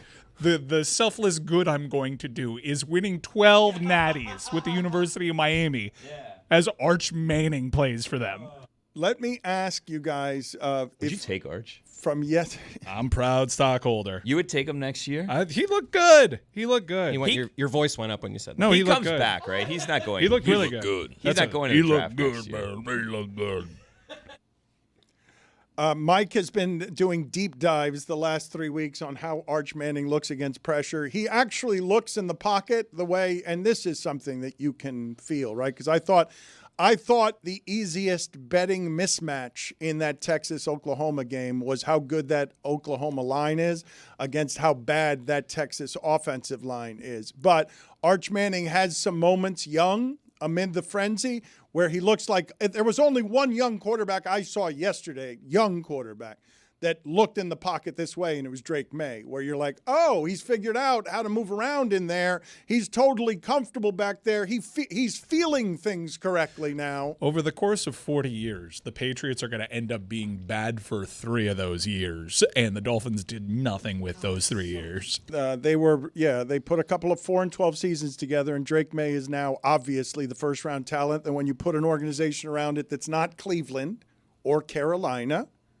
that withstands Jared Mayo, gets rid of him, and then makes it Vrabel, the Bills have an instant challenger in the division because we can all see, oh, that quarterback can do that. Give Arch Manning a minute, okay? Because it's fair to... Too bad. No more stock. I bought the dip. Wow. I tried to tell you.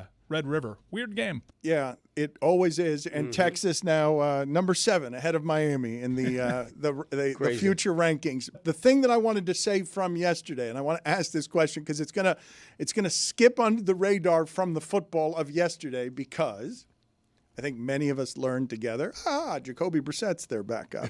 And it's a close game. It's nice. It was comforting to see Jacoby Brissett back out there doing Jacoby Brissett things. But the things that happened in the Colts locker room before that game that make them one of the good teams in the league that can escape on one of those weird Sundays where Arizona has no business being in a game, but their defense is really good and the Colts offense is really good. So the Colts offense did things to the Arizona defense. But also, before the game, Anthony Richardson is doing something with those elastic bands and shatters an orbital bone. I can't even imagine how horrific this was in the locker room, where he ends up in the hospital because one of these bands has snapped in his face and now he's hospitalized. But also during that game, they lose their number 1 corner to a concussion from just colliding during warm-ups with a teammate. And what I wanted to ask you guys, if you're the Colts in that circumstance and they have a down game, and talked afterward about, yeah, that was weird. Our energy was totally off because we were like worried because our guy was headed to the hospital and another one had a concussion. Do you think your team is haunted?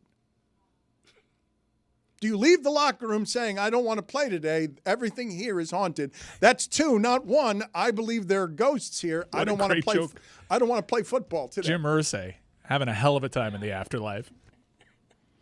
Charvarius Ward is their number 1 cover corner, and he gets concussed before the game, and all of a sudden Brissett's like, I wish I'd done that myself. It looked like he got knocked out. Like he was running full speed and hit a guy that looked like a fridge, and all of a sudden he was like laying lifeless almost on the field. I wanted to ask you, this happened twice in college football. So the Arkansas-Tennessee game, did you see that the coach's comm box, which looks like a microwave from like 1950, they knocked out all the comms between the coaches because a kid hit a giant thing that shouldn't be that close to the field that seems dangerous.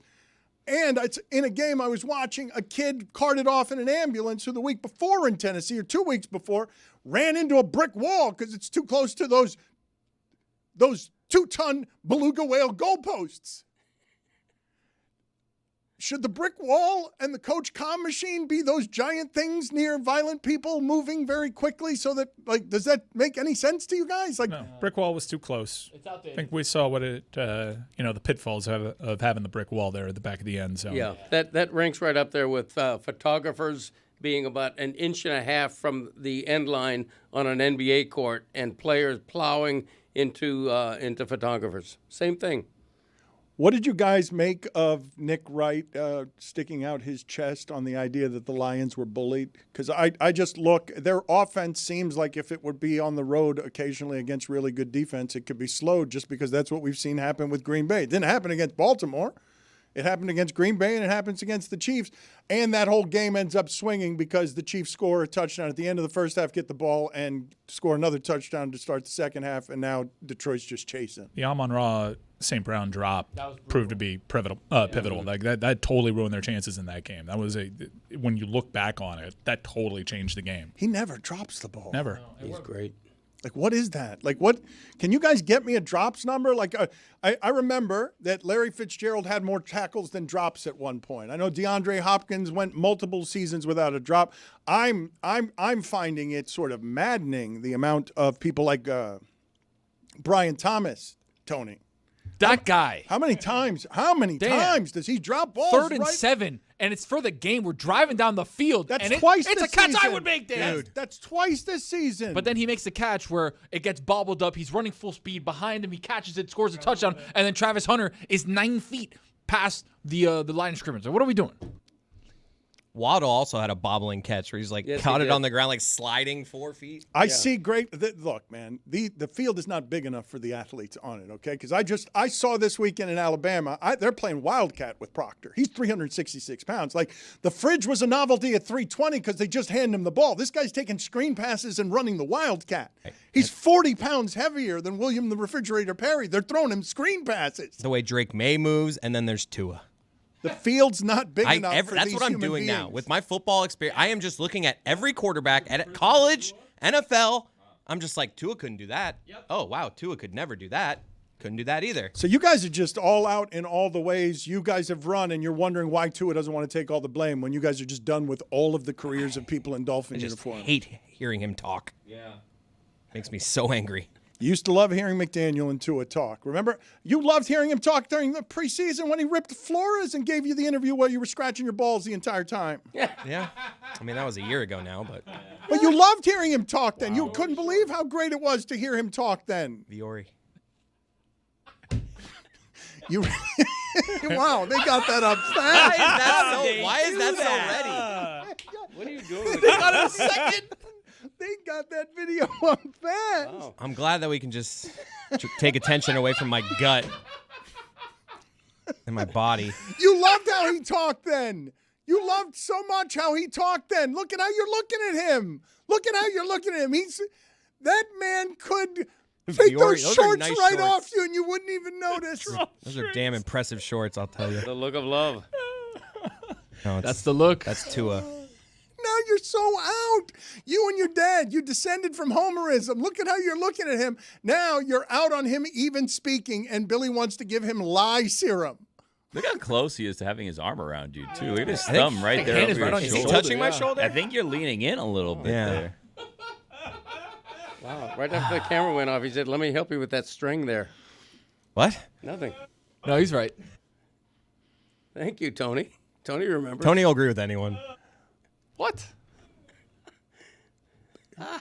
Would you believe that Greg Cody came in here wanting to talk Denny Hamlin? I don't think I'd see the day. It took till he was 71 years old where Greg Cody runs in here with the desire to talk about racing that I haven't seen since him and Gary Long were trudging to 7 miles away from the Homestead Speedway. That's right.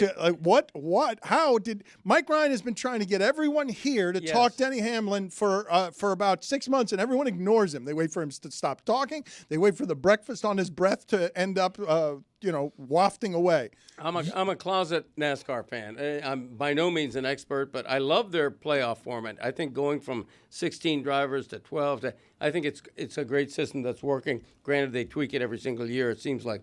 But Denny Hamlin, you don't have to be a NASCAR gearhead to know that, and Mike will correct me if I'm wrong, he's basically seen as the greatest, most accomplished driver who's never won the Cup Series. And now he's close. He's made the championship 4. He's guaranteed of his best shot, I think, to win it all. And that's a good story. That's a human interest story. I've never met Denny Hamlin. I don't know whether he's a nice guy worth rooting for or not, but I think it's a fun story to follow. He relishes being the villain. He also has an in-season podcast that is often revelatory. What's it called? He is presently suing NASCAR. He owns another team. week after week, something dramatic happens. He either wins a race or is directly involved in something seismic, whether it be knocking out his boss's grandson for a race, knocking out a driver for a team that he owns, or allowing Joey Logano to creep back into the final 8 when he himself admitted, like, I wish I didn't pass Ross there. Had I known that meant Joey made the playoffs, I wouldn't have let the defending champion in the final 8. It is a great underreported story. You understand why it's underreported, because it's NASCAR and it's having this playoff chase in the middle of the football season. But yeah, he is considered the Buffalo Bills. He is, I think that was his 60th Cup race win. He is by far the greatest driver to never win a Cup Series, and he is right there in the Final Four. In a sport that, in a playoff format that allows for some randomness, it is good to see one of the more consistent drivers actually get to the Final Four. You can't talk anymore. You have to stop talking once the gearhead falls off. You have to immediately stop talking. You violated the rules there. You've got to. I'm sorry to do this to you. I don't know how rare it is. Shouldn't his team, forgive my ignorance here, shouldn't his team alert him that Logano is in that position if that's something their driver wants? They should have probably. Yeah, so. Yeah. It's not at the front of the mind when he's there. They usually, the spotters do a good job of that, but he was already like fixed into the final 8. Yeah, it was just an oversight, and Logano just turned to the dark arts again to get into the final 8. Can I just marvel at Greg for a moment? Sure. Coming in here, talking NASCAR, talking Dolphins. We talked about Tiger Woods' back surgery. It's really incredible what Greg is going through, because I don't know if you guys noticed, Greg has been hobbling around a little bit today. Yeah. And I was asking around, and I heard that he has an ACL injury. He has to see some specialists, might need surgery, not to put his business out there. And he's not saying anything to anyone about it. He's not telling people, hey, I'm not going to be able to do this or that because of my leg. He's not making excuses. Yeah. He's just powering straight through. And I think he is an inspiration today, and we haven't given him his just due yet. Thank you, Billy. You know, I don't like the spotlight on me. I don't like it when it's all about me. Yeah. And so the fact that I have a torn medial meniscus and a sprained ACL and might need knee surgery, you know, I don't mention that. It sounds if it's torn and sprained that you do need knee surgery. It could be. I'm seeing my doctor tomorrow who's going to refer me to an orthopedic surgeon. So I should know very soon. And here's the thing about him. When I was asking him about it, I was like, oh my gosh, Greg, like, this is devastating news. How did this happen? And he's like, I don't even know. Because he's so focused on his work and all of his other responsibilities and everything else that's going on, he's just powering right through. He doesn't even know when it happened, believe it or not. It is weird because I had a discomfort in my right knee for a lot of weeks. But I assume it's related to age or arthritis, and it wasn't pain. It was just mild discomfort. Because the strong ones don't feel the pain. Exactly. Not today, you said. Yeah. Is this going to take you out of bowling for a while? Yes, for sure. Oh, wow. And then all of a sudden, it went from mild discomfort to real pain. And so I immediately had an MRI, and that's what it showed. How much money would you give to not have that pain? How many trophies would you give to not have it? How many PFBI how many green eye shade awards would you give back in order to not have that pain? Or PFBI champion. PFBI is a good one. I'm an 8-time PFBI champion. Wow. Dad's Dynamics Cup. But I think only 3 in the modern era. I would not. I think give 5 back. of those were before the 60s. I would before not like give back 1970. any of them. I would go through the pain. How about that Mariners-Tigers game, huh? Nobody cares. Oh, nobody cares. Too God, much Dan. football. Too much football. You're finally speaking my language. I'm ashamed to admit this. My eyes got a little too heavy. It was an exciting night at the Fronton. I fell asleep because of all the emotional train that the Friday night match against Udonis Haslam's Renegades provided. I heard that you had to make an executive decision that was very unpopular as a leader. Dan, I got into a shouting match in the locker room with one of our players. What? Yeah. It's, for those Undertaker. For those that aren't following this amazing season that the Cyclones are having in Battlecourt, top of the standings right now, first place, we've had so many injuries. Dan, we've had injuries to injury replacements. So we had to go into this Friday without our best player. Manu, the captain, the legend, the greatest backcourter on the planet. We needed emergency replacements, and yet we still got the dub. However, watching this match play out, Iñaki, our tremendous front quarter, he pulled a bicep. We had the match day secured thanks to the bravery of Robin, and I made the call. Where's the gigolo? Guys, the gigolo's there, like, waiting in the wings if we need him. But I made the call with a sixth and final match that was relatively meaningless for the Cyclones. I said, we're going to go ahead and forfeit this match, guys. We have the match day secured. And Unda was not happy. Really? Unda was yelling at me. Unda's like, you know how crazy I am? I think about this sport 6 days a week. I'm like, your math is a little off there, bud. But he's like, I need to play. You need me to play so I can get better. I'm like, I concede that, but I'm not going to throw out Hyro for a third match when Inyaki's just torn his bicep a little bit. I got Manu getting treatment. We're a walking MASH unit. We're like, Unda, you can go, but we're trying to save Were you Hyro. involved in the shouting too? I as was a not part there owner? Friday.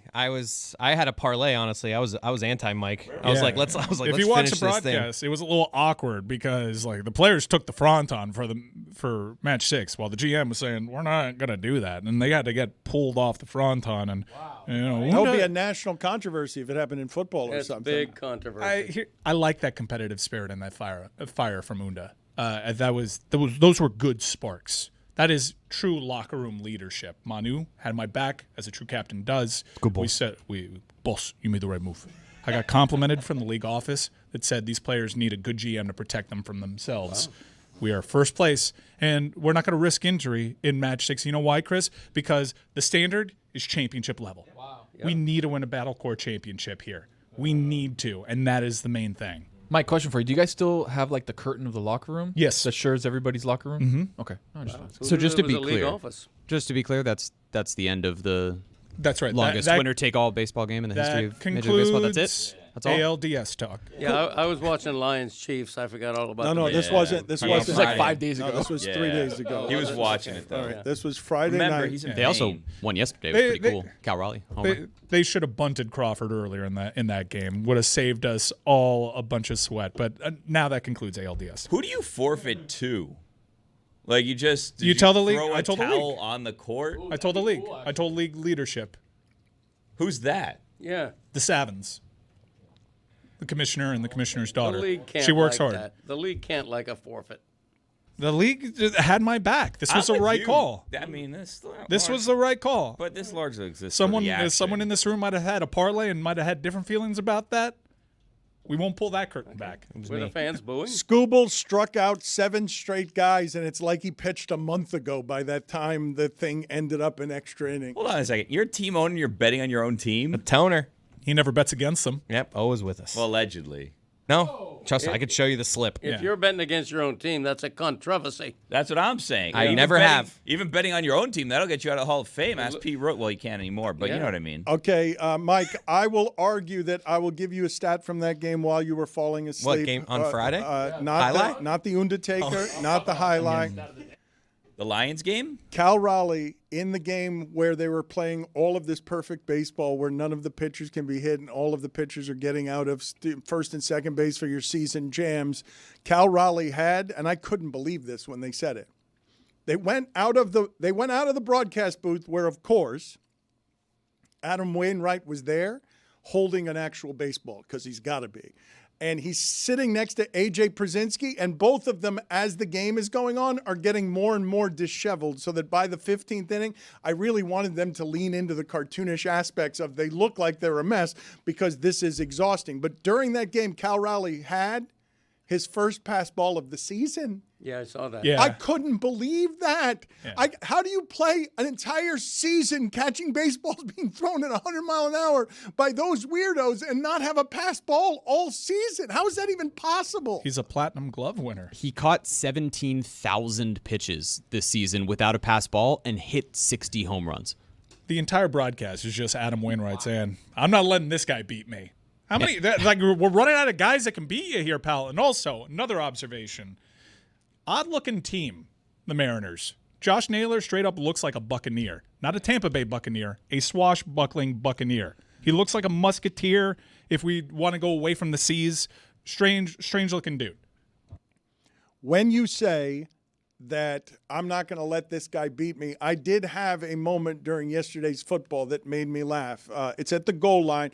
Baltimore twice goes tush push. Wow, look at that lava lamp shirt.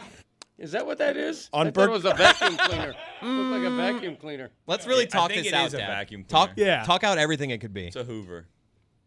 I mean, it looks like a vacuum cleaner. What do you think it is? A lava lamp? I don't know. On Bert Kreischer. I'm gonna whisper in your ear, Dad, what it is. It'd be a weird thing. No way.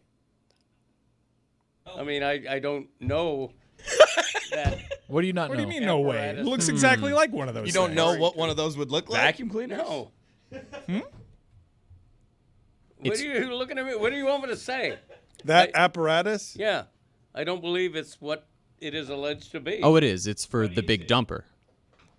Ah, okay. All right. So if he had one of those, he wouldn't be the big dumper anymore. Say it for the podcast audience. Wait, what? No, it's not to plug the poop. I don't think he has any idea what a butt plug is. Wow. You tell me, Dan. Oh, I Dan. mean, Mr. Expert over here. Go on. What is it? I don't think that you have any idea what that is. But apparently you But it's do, not so something. enlighten me. It is not to plug poop. That's not what Yeah. we're What doing is it with for? that. Dad? I'm asking Dan. He's the expert. Well, I'm not going to take a quiz. So how about you tell us? Okay. How about you tell us what? That's it's what for? Imodium was for. To clear it up or to keep it in? Imodium keeps it in, no? I don't know. Wait, just to be clear, you think like when you hear the word butt plug, You thought it was to stop? you think it's to stop the flow of what's I coming don't out? know. What is it? Somebody tell me. Some people derive sexual pleasure. Yeah. What did you think? Who here has worn a butt plug? Wow. Put that on the poll. Your hand is up. Do you classify You it just as, put your hand up. Worn it? Yeah, do you classify it as wearing I don't think so. We'll go ahead and clip that. Used? Maybe used one? Who's used a butt plug? In that baseball game between the Mariners and the Tigers, It's like, the By the way, my hand was up seeking other people. I was In not concert up- with, I or was not just trying to find the volunteering person? that I have done that because I have not. Not that there's anything wrong with that. Unless there is. I don't know. Is it a good thing? Is it a bad thing? Do each their people own. Do it? There's only one way to find out, I I have guess. no idea. Maybe it's don't knock it till you try it. We'll There see. you go. Hello. That's the next bet. that's usually what you say. That's Bucket the next punishment? bet. Can you find for me the sound of the Tigers announcer after the game getting caught on a live mic saying, bleep this post-game show. I don't want to do this post-game show because their season is over. And when it is that Billy is pointing out the idea of, as we're watching all of these games and thinking that other people can just recreate what these people are doing. The Baltimore Ravens twice, because you're sitting here when you're talking about this highlight story, and you guys are saying from your executive suite, well, just do it this way. This is the easy way to do it. So I watched the Ravens at the goal line. They twice tried the tush push. They failed twice. And Tom Brady comes in helpfully, and he just says, you know what I'm doing in this spot? And he circles Derrick Henry. I'm just giving it to this guy. They did, and he lost 3 yards. They couldn't do the it was comedy, okay, to have Tom Brady come in and see them not be able to get half a yard on a tush push twice. And he's like, what are you doing? Like, just give it to this guy. And that guy lost 3 yards because everyone knew they were just going to give it to that guy because that offense can't do anything when Lamar Jackson's not out He there. got tripped up like 5 yards behind the line of scrimmage. It was like, oh, that's not good. But when it got me to thinking, because we were playing the Gronk sound, Chris, when you think of what it is that you want from your announcers, because it's funny that Gronk is being used on a pregame show where all he can contribute is being the court jester Gronk. He's not going to give you any good analysis, but he's going to be better than Brady. Imika Egbegbo. Because at the very least, he will give you that. He'll give you a couple of occasions where he'll simply give you this. Imika Egbegbo. Like, Gronk as a hire as a broadcaster, truly awful. However, if you just get this from him every month or so, Imika Egbegbo. it's better than what you're paying Brady $375 million for, which is just to circle Derrick Henry and say, give it to this guy. That's my expertise. And Wainwright would be like, I'm not letting Derrick Henry beat me. That's the point I was looking for. It wasn't what Billy said, and it wasn't highlight. It was that point. I'm not letting somebody beat me was the point that you made, and that's what Tom Brady was saying. I believe everyone on earth knows that the Ravens aren't going to beat you at this point if they don't hand it to that human being. Like, that's all they've got. Wainwright predicted probably, I would bet in that game, 70 fastballs that were sliders. Every single I'm going fastball here. Oh, this one's going to be a fastball for sure. And that just shows where the game is at. But there was nothing as electric as in the 15th inning when Tommy Kahnle comes in and you've got Adam Amin absolutely losing his mind over 93-mile-an-hour fastballs simply because Kahnle only throws changeups. That's where we were in the game. It was beautiful. It is the level of play in that baseball game where every time a pitcher goes down in a 2-0 count, even if the bases are loaded, it's like, no, I'm gonna throw some. I'm not throwing a fastball here, even though I throw 100. No, I'm gonna put a 2-0 breaking ball on you. And like the pitching in that game was extraordinary. And I couldn't believe that the Blue Jays, I thought for sure at the very least you got to fly across the country after playing that game when you've done that to your bullpen, that the Blue Jays are going to club you over the head because you're not going to be able to get any pitching, and then they win again yesterday. And it starts with George Springer hitting a home run on the first pitch. So you're like, all right, well, this is going to go horribly. The Mariners threw 100 pitches. They threw 99 pitches in ALDS Game 5 after the 8th inning. Can I get you guys interested in baseball with that or not? I'm going to admit I went to bed after 14 innings. No, I really did. Wow, so I kept watching and watching because it was a great game. It was so compelling, so close, and great pitching. And I'm just like, I can't stay up anymore. I'm literally falling asleep. This could go 19 innings. I'm out. Sorry. Can you say something so compelling I'm falling asleep, right? Yeah. Oh, yeah. It happens. That second, 7th inning stretch, really, it's kind of like, all right, let's get this done already. Right. It's like, yeah. Is the story around Kansas City and Detroit going to be that Brian Branch fought Juju Smith-Schuster? Like, is that what we're going to be like? Is that what's eating up the news stream and how it is that people talk about these games? Because at this point, the Chiefs are in the position when it's only news if they lose, right? Like, it's not the big news if they win. It certainly isn't people admitting they were wrong about them. It's big news when they beat Detroit. I mean, and that stopped that mighty offense. But Brian Branch, I predict, will be suspended for multiple games. Multiple games? Yes. I think when you do that after the game, it takes on a whole nother level. I just saw a whole lot of headlines, marred, and I'm like, what? More violence broke out after the initial violence? Like, more guys fought and did, like, I sort of shrugged on, okay, gladiators got out of control, whatever, that happens. Really? Okay. I'll be interested to see what the league does. The league will do something. But did it mar it? Like, because I saw marred. Ugly scene, Dan.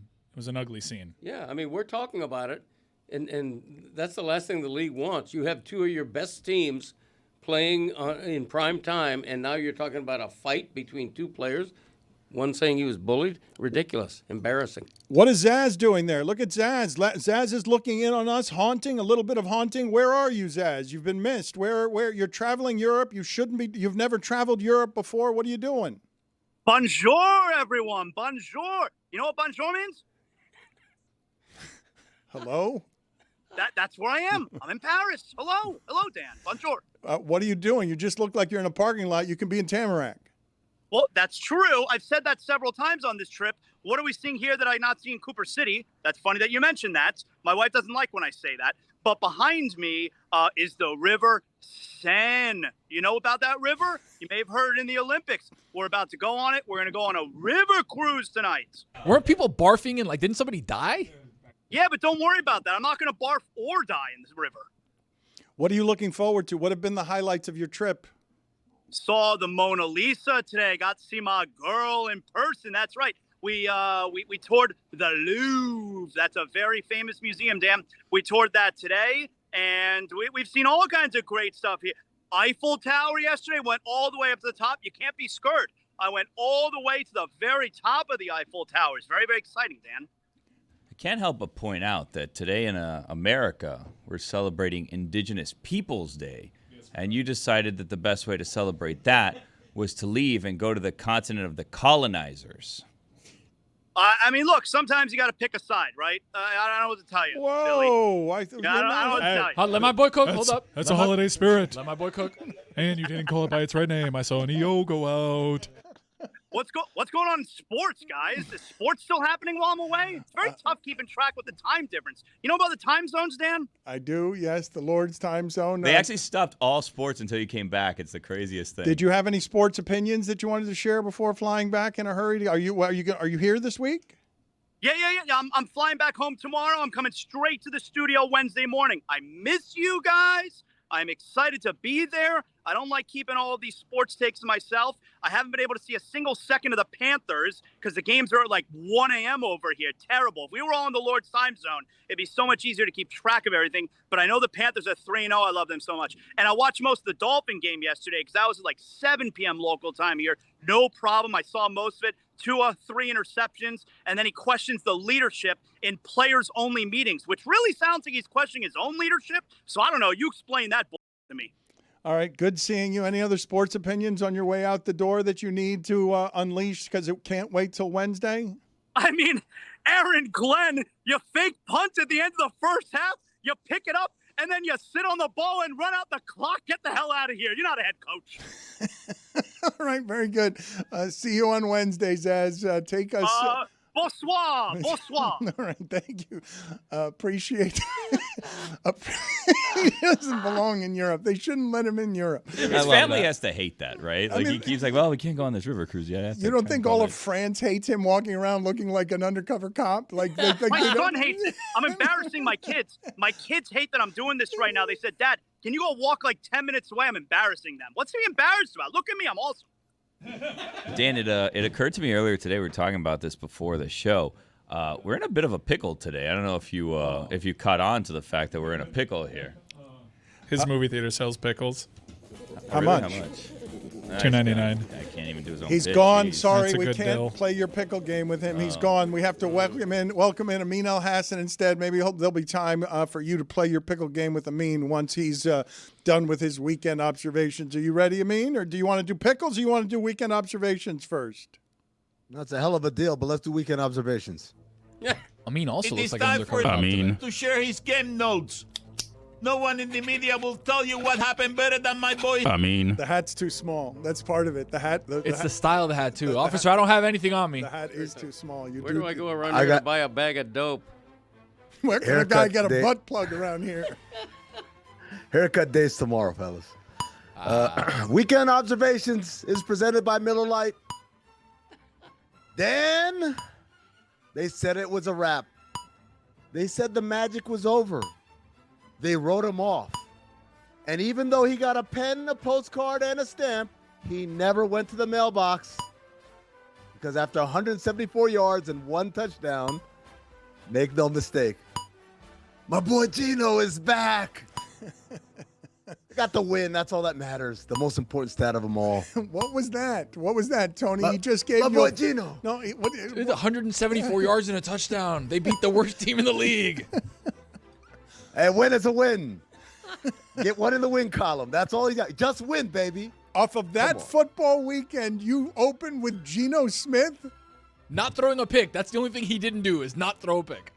Well, he did throw a pick. I just didn't mention it. He did throw one. It was a bad pick, too. I was like, Gino, what are you doing? You're in the red zone, Gino. Come on. Drake, the quarterback, having as good a year as Drake, the music artist, had a bad year. There can only be one Drake. I need a one Drake. Here's a first. Kool-Aid lost to Booty. You see that one, Dan? I did, yes. Kool-Aid's a great name for a college football player. So is Booty. I've seen Booties Put them together. throughout the college experience. There are generations of Booties. Josh Booty. He was the original. Mm-hmm. There's no one I feel more sorry for than Brian Branch. Not because he was bullied, but because he admitted to being bullied. And doing that in Man Campbell's world has to be a cardinal sin with giant repercussions. Greg, you said multiple game suspension. Is that what you said? I think so. Book it. Yeah. Mm-hmm. Giant repercussions. There you go. Dan Speaking Campbell. of giant. I'm sorry, I ruined it. I All right, stepped no, on it. Dan Campbell, though. Dan Campbell did call it inexcusable. I'm guessing Dan Campbell's not real happy with Branch this morning. Yeah, can't be excused. Giant repercussions. Speaking of giant, Hey, Philly, you got a dart in your neck. We're going to do this every week, folks. Pull what out? Dan? You know what Cam Scatterboo had for dinner Thursday night? He had wings. Oh, wings. Yes. Yeah, eagle wings. Tender. Fall right off the bone. Dan asked if the Colts are haunted, and Mike Ryan made an Irsay joke. And nobody went with him on it. Bad teammates. Just like Tua. Stay strong, Greg Cody. Stay strong. A whole lot of football to be played. You know who a good teammate is? Mike Ryan. Thanks for the heads up on those World Cup tickets. San Francisco, here I come. Haynes King. 204 passing yards and 1 touchdown. You know what that is, Dan? I do not. Solid. Haynes King. 60 yards rushing and 2 touchdowns. You know what that is? Heisman. Best running quarterback in the nation. How about that Georgia Tech Yellow Jackets, huh? Calling Jackson Smith and Jigba JSN is the ultimate announcer cheat code. Feels like a very dangerous name. Gotta be real careful around it. Just say JSN, and no one will think twice. $5,000 a week is a fraction of Nick Wright's gambling budget. That's crazy. Meaning his annual gambling budget easily clears $250,000. You'd think with that kind of money, he could afford to come up with his own bits. Tell you what, Nick. Ouch. Ouch. You pay me a fraction of your gambling budget, and I'll come up for bits for you. MVP Conversation Bar. We had it first. I dare someone to call Johnny Furphy of the Pacers sneaky athletic. You guys have no idea who I'm talking about, but you will. Tony knows. Johnny Furphy, I love him, dude. Guy puts posters up. He puts posters up. A receding hairline and a bad back. Me and LeBron have so much in common. Let me just stop right here. And Chris was like, how would you feel if you woke up every day in crippling back pain? That's me, mother. That's me every day, and I don't have $1 billion. And it's free. You're for free. They're the ones saying, "Oh, I'll take that back pain. I'll take it every day of the week." For $1.3 billion. I'll take it to be I'd Tiger take it Woods. every day of the week. I don't want to be Bob Galata. I want to be Tiger Woods.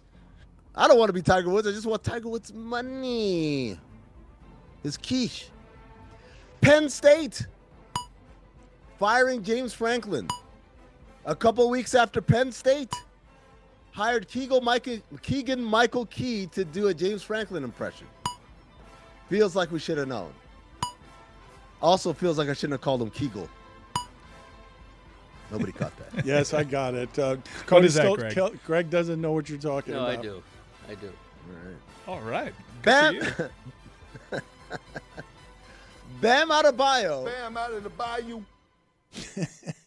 Telling Asia Wilson he'll propose to her after he brings the championship to Miami. Oh, no. Asia better hope she picks up hockey.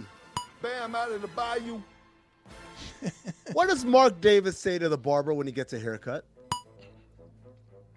I'm asking the room. What do you think he says? I'll take the bowl. He brings the bowl in and just puts it on his head. I'll have the huge. Yep, there you go, Mike. That's what he says. My shit up. Lewis. I like that. A fan is suing LeBron James for the second decision. How long did your lawyer say the process would take, Dan? Yes. I know that. Wait, brace yourselves, everyone. Dan actually thought there was going to be a second decision. I admitted that. I wasn't hiding from it. You thought you were going to shame me? You thought you were going to shame me by revealing private texts? I thought he was going to sell a decision. Obviously, I think everyone knew there was some sort of advertisement with it, but I thought it was going to be part of an announcement and then it was sold. Have you guys never met LeBron James on TV? You don't know what he's about? You think that's how he announces it? Come on, man. I don't know what he's about. I should have known he's about Hennessy. it's also that's how he announced his way to Miami. He did an interview. Like, No, what do you mean? There Like, was a build up to that. There wasn't just, hey, by the way, tomorrow I'm going to have an announcement. Everyone pay attention. That's not how he does. When he does that, it's clear he's just shilling. He's just shilling. Are there any Black Ethans in existence? Does anyone know a Black Ethan? I do not. Put it on the poll at Le Batard Show. Do you know any Black Ethans? I took a nap and woke up to number 19 Johnson catching a touchdown for Tampa Bay. I thought I fell into a time warp. But Keyshawn? I had to Google that the kid wasn't Keyshawn's kid. Just a random Johnson wearing 19 for Tampa Bay. I know this isn't a surprise here locally, but it is still a little jarring to see an Aronde Gadsden running around for the Chargers. There was another Johnson for the Tampa Bay Buccaneers, by the way. Tez Johnson caught his first career touchdown from Baker Mayfield yesterday. The crowd chanted MVP, and Tez thought the chants were for him. He said, but I had to ask Sterling Shepard. Like, I didn't even do anything. This is my first touchdown of the year. 3 Johnsons when you consider the 6'1" lining up under center. This kid is going places. That's a good one, Mike. In 1778, during the Revolutionary War, the British carried out the Cherry Valley Massacre, in which they targeted and killed 30 non-combatants and took 30 more prisoners. After 247 years, we finally got our revenge yesterday by sending one of the most boring games imaginable. Jesus Christ, Broncos and Jets. At one point, Justin Fields had thrown for minus 10 yards for the game. He finished with 45. Ice cold. Top 5 things colder than Justin Fields. OLI, Miller Lite. Number 5, the North Pole. No, we're not doing Stanford. Got it. Thank you. That's usually when I say OLI, that's a sign that the list has started.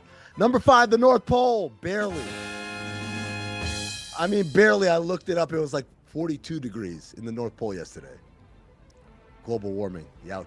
Number 4, the dairy section of Costco.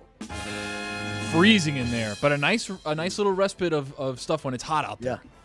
When you're hot outside, you go get the milk first. Go in there, hang Get out the for a little bit. eggs, Maybe see what eggs they got look at going some on. strawberries. Mhm. Yep, absolutely. Then you come back out, and now you're good. Number 3, the tweet from midseason from the guy who said we were witnessing the decline of Asia Wilson.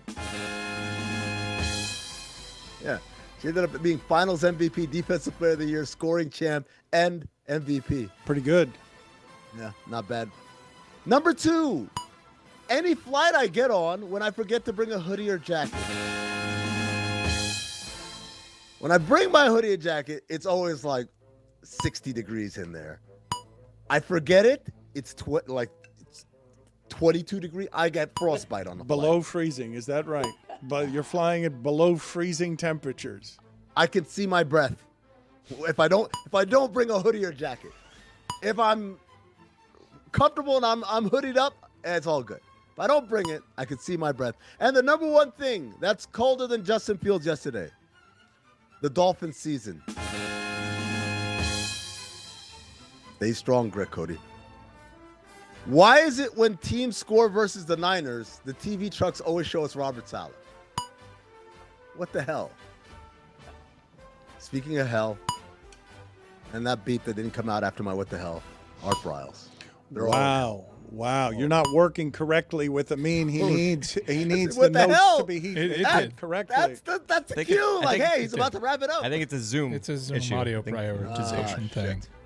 Well, those are the weekend Bad teammate. observations. Accept your apology. Yeah. Tua. I have a couple of sounds that I want to get to from what it is that he was just talking about, because Aaron Glenn did snip at reporters for suggesting, did you consider removing your quarterback when he had the worst first half any of us have ever seen?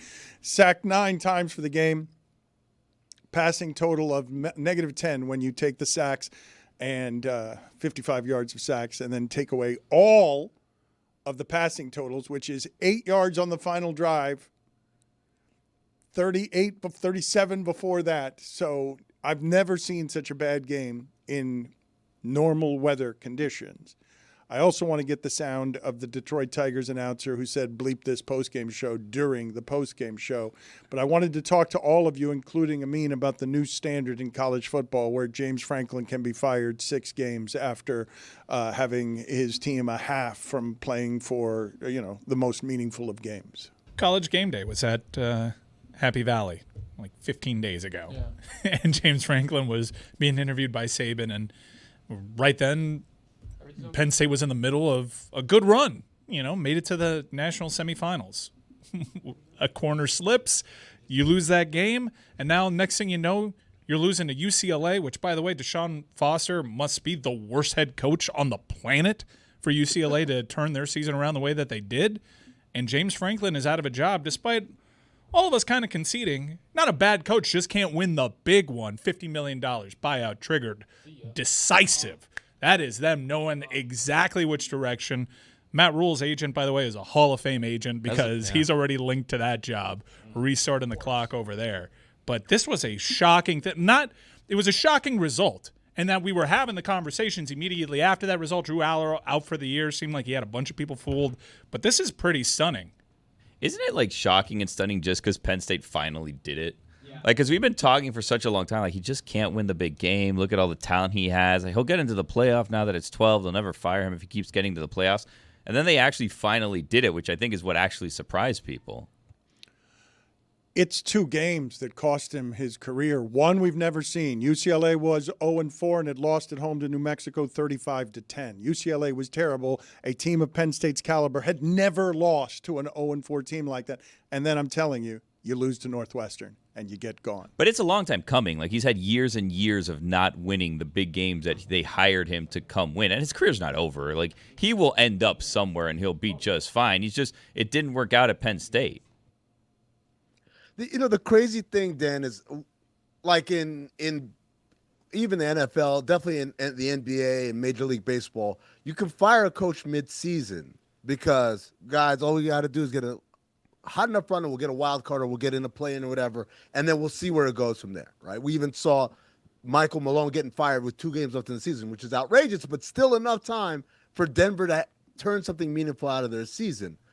What's the point in firing James Franklin right now? What does that do for them? How ahead of the 8 ball are they? And then the other part of it is, if you fired him now, that means you already felt like firing him early. This couldn't have been the first inkling you had about thinking about making a change. Why didn't you make the change earlier? It's always the weirdest thing when college football coaches get fired midseason. But it's literally, we're literally talking, it's 4 halves that got him fired. If he wins that overtime against Oregon, he's not fired. If he wins if he wins the overtime against Oregon, he does not get fired. And it'd be embarrassing. But he still has a UCLA loss and the Northwestern loss. I believe this happened in 3 losses. I believe it was 3 losses, the cumulative effect of all 3 of the losses, and the last one being Northwestern. You can't tell me the last 2 games are James Franklin not being able to win the big game. They have nothing to do with the big game. No, but they're brutal losses. You're probably right. It's the 3 because there would still be a path to the CFP even if they just lost to UCLA and Northwestern, even though those records combined are bad. Well, his reputation is he can't win the big game, but he can always win the games he's supposed to win to still get himself into the playoffs. And then once he stopped doing that, I mean, the reason it happened after this loss is because 3 losses for this Penn State team, they're not going to make the playoffs. So, like, the season ended for them this weekend, more than likely. That's correct. Fire him now. But I do ask you again, if they simply make the comeback, they were down 17-3 against Oregon. If they come back to beat Oregon on the same day, like Indiana just beat Oregon to expose Oregon some, but this was 4 halves ago. 4 halves ago, they were in overtime against the top 5 team at home. They'd be coming back from down 2 touchdowns in that game to win that game. I don't know. I can't imagine the conversations being held by the boosters as they're losing to Northwestern at home. Northwestern got him fired. Nothing in 12 years happened that wasn't Northwestern getting him fired. You lost to Northwestern, and we cannot abide that. We are serious people. Dan, you could say it. They lost to nerds. That's what. Yeah. I already did say it. They lost to Mike Greenberg's school, and we cannot have that. This is like Liam Neeson on the ice road up in Nepal, trying to spread his brother's ashes on Mount Everest. Which, by the way, Ice Road Vengeance, the Cinephobe movie from last week, this week on Thursday coming out. Retribution, another Liam Neeson movie. We're getting a little Liam Neeson slate going on Cinephobe, wherever you get podcasts. See if you can find the contentious sound. Aaron Glenn acting indignant about the idea that he would pull his 0-6 quarterback, having like a historically terrible day because he's not making decisions fast enough. But before you do that, just play Dan Dickerson. This is at the end of 15 innings. You're great. One of the great seasons in Detroit history, a game in which Scooble strikes out 7 in a row, strikes out more guys than ever get struck out in a postseason game, and they lose anyways because it goes 15 innings. You got that. National Indigenous Peoples Day. I'm an all ally. days, yeah. This is the wide receiver for Seattle next. Go This for is it. what Dan Dickerson had to say. Dan and I will be back to talk about it after this on the Detroit Tigers radio network. I don't have to do a game. This game recap. Oh, I'm sorry. Was that out loud? 3, 2, 1. Great. You wouldn't blame him, right? You don't blame him being that upset at the end of that. No. That's how our season ends. This game recap. Oh. That's wonderful. He was speaking for fans. Tigers fans. Before we get to the polls here, Juju, what do you have for us off today's show? Do you have a Joker of the Day for us? Oh, yes, sir. I have a Joker of the Day. The Joker of the Day, Kirby Smart. We caught you in 4K calling a timeout. Then he pleading to the ref. I was just clapping my hands. Look at him. I'm just clapping my hands, referee. I was just clapping. There's no way in the world I was calling a timeout. Only a fool would call a timeout in that scenario. Such clearly a timeout. That is. Right. That's honestly heady play. I'm done betting If Auburn. they're going to fall for it, heady play. I'm by not him. betting Auburn anymore. They just find ways to lose. This one, not on them, though. Good call, Juju. That was a bad look. Right. Terrible look. Almost as bad as Dan today, the terrible look of you trying to get out of that 5,000. Since you the OG, Dan, the OG thing to do is give him his 5,000 today after the show, Lazelski, and then find that white Corvette ski or white Camaro, put it out in front of his house still. Do both, because we heard it. The tape ran back. Yes, sir. Sorry about that, Chris. Stepped on you. You guys have a lot of thoughts, but everybody's awfully quiet. It's just because he stepped on Chris's sound playing, or because you guys don't have any opinions on what Juju's saying? He says, I've got to pay $5,000 and the Corvette. We I did, would pay but, both, but but you were steadfast. Yeah. Honestly, forget the bet. The bullshit you're trying to do around the Kansas City Chiefs narrative is just that's right. That's actually it was so bad that it distracted me from your bet manipulation. I'm going to press the gas to see if I can escalate the stakes on this. And it's weird to me that you guys would be so resentful of my public position when you guys are gambling for $5,000 of Nick Wright's money today because of it. Like, it's weird to me that you would get upset with me when it results in $5,000 possibly for you. Like, nah. It's a billionaire poker game. To be honest, he shouldn't even be probably playing. Tony, he said that. You're Little out scary. on the pot. No, I'm Don't in. try to get I'm out. I'm pot committed, Dan. No, you you're are not. not. I'm pot committed. You're not Yeah. carved out sorry. because you and Dan killed the But I have the Chiefs. Corvette, though. But Juju can be in. Nick Yes, Wright sir. just offered you all $1,000, I'm assuming. Are you guys cutting out Tony and saying it's No, Jeremy, we're cutting out $12.50 Jeremy. for No. you guys? No, Tony is out. Yeah. I can't be out. I'm in. He's out. I'm in. Oh, UT out. Yeah, I think Greg's Greg not took in. his spot. Yeah, I'm in. I'm giving my money to charity. Mike, though. do you want to reach out to Nick Wright and ask him who's entitled to the $5,000 that some might get this evening as you guys condemn me for my terrible takes that result in money falling out of the sky for you possibly? I will reach out, but I'll make sure to say Tony's out, right? Question. No, you can't lead the witness like that. Objection, leading the witness. Tony's You out. can't. Lewis wants a cut now, Come on, apparently. right? He did say Lewis's name. Yeah. All right, so it's Juju, Tony, Jeremy, Mike, Billy, and myself. Greg. That's right. Dan, you owe me the Corvette then.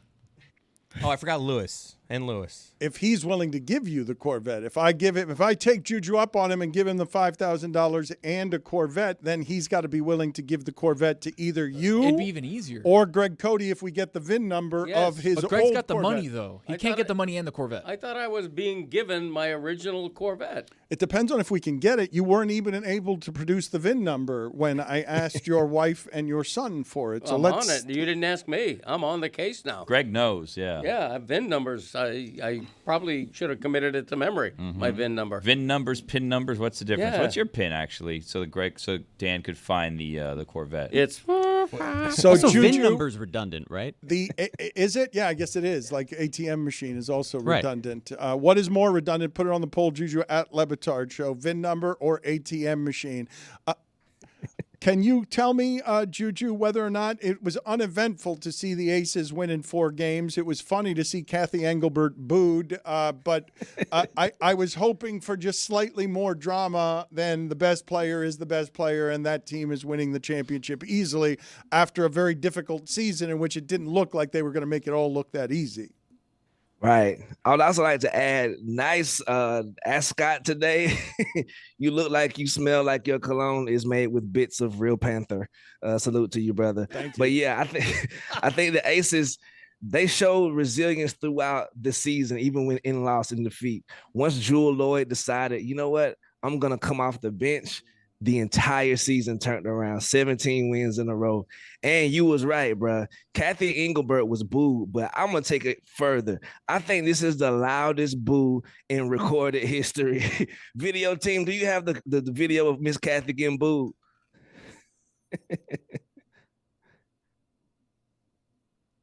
Perhaps. Yeah, maybe. Here we go. Dang, drowned out. Can't even hear the microphone. Wow. It's safe to say that she needs to watch her back when it comes to these CBA negotiations, everything. Nobody is on her side anymore. But yeah, congratulations to the Aces. Pulled it out. Dynasty now. Confirmed dynasty. Yes. Just like whenever the Warriors won in 2021 or so. Confirmed dynasty now. Salute. Dan, before we get out of here, we mentioned our Miller Lite watch party on October 30th. I want to announce the winner of our Miller Lite Weekend Observations prediction pool. Congratulations to Christy from Buda, Texas. She is this year's winner. She and a guest are heading to Miami to hang out with us in studio and join us on October 30th for our Miller Lite watch party. Let's go, Christy. Never even heard Shout of out Buda. Biota. Maybe, you know what? I see a pronunciation thing at the bottom. Biota. What did I say? You had no confidence, and Billy laughed I at see you a the entire thing in the, time. like, The entire pronunciation time you thing. announced it, Billy I was have heard of laughing Biota. behind you, hoping that it would get worse and worse, and you did even worse than he thought you were going to Buda, do. Texas is what I wanted to say. Ray Biota. But it's They'd never allow that, but it's Biota. Texas. Let me tell you. So shout out Christy. We will see you soon. Billy, why were you laughing at Chris? Just because you saw him stick his chest out as if he was going to confidently say the name of a pronunciation and then just lost confidence as he did it? No, I felt bad. That's a tricky one, and the pronunciation underneath isn't all that helpful. Do we if need we're to gonna know be where honest she's with you. from? Like, No. that's why it's like Pippa. I'm just like, what? It's valuable. I wanted to know. Yeah? Yeah. Greg, if I, just out of curiosity, let's say I got your ATM card. Mm-hmm. I just swipe it, and then I hit the old 1440. You think anything would happen? Oh, no. Oh, my God. If I were a guessing man. Dude. I mean, that used to be my go-to password for certain things, but no longer. So don't bother is what you're Yeah, telling me. Yeah, that's don't bother doing that. No, Nothing will happen. no. Yeah. Oh, hell no. How dumb would I be to still be using 1440, my childhood address? Ridiculous. We're going to get to the polls in a second. Why the PIN number question? Because we were talking about VIN numbers? Is that Just why a you're risk fraud for him, basically. Just Yeah. a. I'm pretty sure all of his passcodes are 1440. I'm going to guess that. Just one. Before we get to the polls, though, Juju, do you have anything in the way of television viewing recommendations for us or the audience? Oh my goodness, Dan, I thought you never asked. You know, I like to update the audience every now and then on what to be watching, what you should be watching at home right now. So here's the top 5 shows. If you're in a show hole right now and you don't have anything to watch one of these 5 shows ASAP, or all 5. Number 5, Gen V. Welcome back. Great show. If you like the boys, you'll love Jim V. Number 4, slow horses are back. That's a good Apple show. It's slow at the beginning, but it's good. Yeah. Well, it's in the title. The Slough House. Also, number 3, The Lowdown. Is that That's Ethan Hawke? Yeah, that's Hulu, right? I couldn't get into that. Yeah, it's pretty good. Stick I love with Dan, it. Dan like flexing here, like, oh, that's Apple. That's Hulu. Just flexing on us over here. You guys haven't seen any of these things, though? Because I'm always on the hunt for some of the things that Juju is recommending. Which one's Gen Z? Is that HBO Max? It's Prime Video, Jim V. Yes, sir. Number 2, Task. Ooh, where's that, Dan? Max. Yep. Damn, nice. Oh my God. So, and number 1, of course, The Peacemaker. I thought that eagle was real at the beginning. I thought they trained an eagle to do that. That John Cena had personally trained an eagle to do that. Let's update the polls at LeBatard Show. In a game of violence, should you ever fear the guy named Lad McConkey? The mayor of Key West. 71% of the audience says no, you should not. Right quick, Jeremy, last night, Cal Riley was safe earlier in that game. Yeah, they absolutely he? should have challenged that. 100%. Okay. Yeah, you're totally right. He was safe, and it could have changed everything. Exactly. I was like, what? Neither here nor there. Does Lad McConkey sound like the name of a mayor of Key West? 90% of the audience says yes, he does. Damn. Does Baker Mayfield look like he would kill it at Gasparilla? 93% of the audience says yes, he does. That's such a good call. He really does look more like Tampa than he even looks like a Buccaneer. Do you know any black Ethans? 100%. 89% of the audience says no, they do not. Do you? Do you know any? I don't. I never heard of one. I thought about it when he said it. I'm like, yeah, of course. Ethan, oh, yeah. I don't. Salute. Also, rest in peace to Diane Keaton. Oh, Yeah. Fallen legend. And also, happy birthday to Uncle Dick Cody. Belated birthday, Greg. Salute. Thank you. Yes. Thank you, Juju. Birthday to him. I don't care. Thank you very much. How old is he? 80. I got multiple texts this week about how good looking Uncle Dick was, like in the picture that Yeti put out.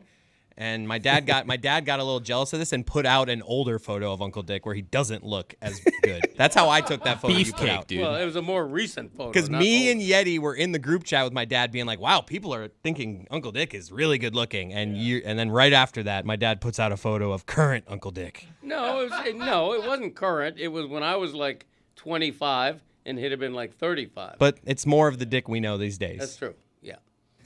Nice move, Greg. Thank Last poll. Who here has worn a butt plug? 92% of the audience says not me.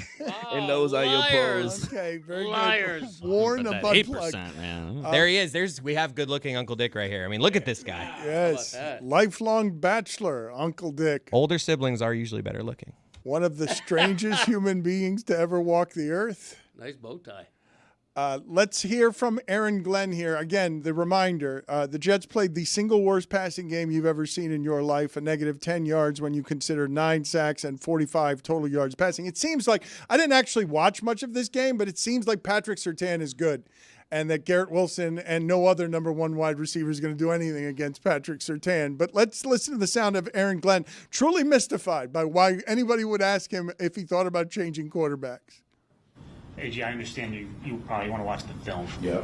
But Justin's numbers are not good from this game. Is he going to be your quarterback next week, or would you consider? What kind of question is that?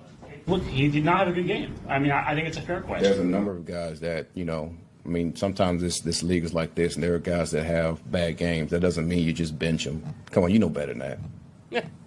The struggles have been, I mean, you guys are 0-6, though. Like this isn't, a team that's 2-3 or 3-3, and the quarterback has a bad game. And Justin's played a role in some of these offensive struggles. The time to throw. Everybody's played a role in that. So it's not just Justin, because I understand where you guys are trying to take this, but listen, there's a number of other guys that, you know, got to pick their game up too. So I don't want to sit there and pin this all on Justin.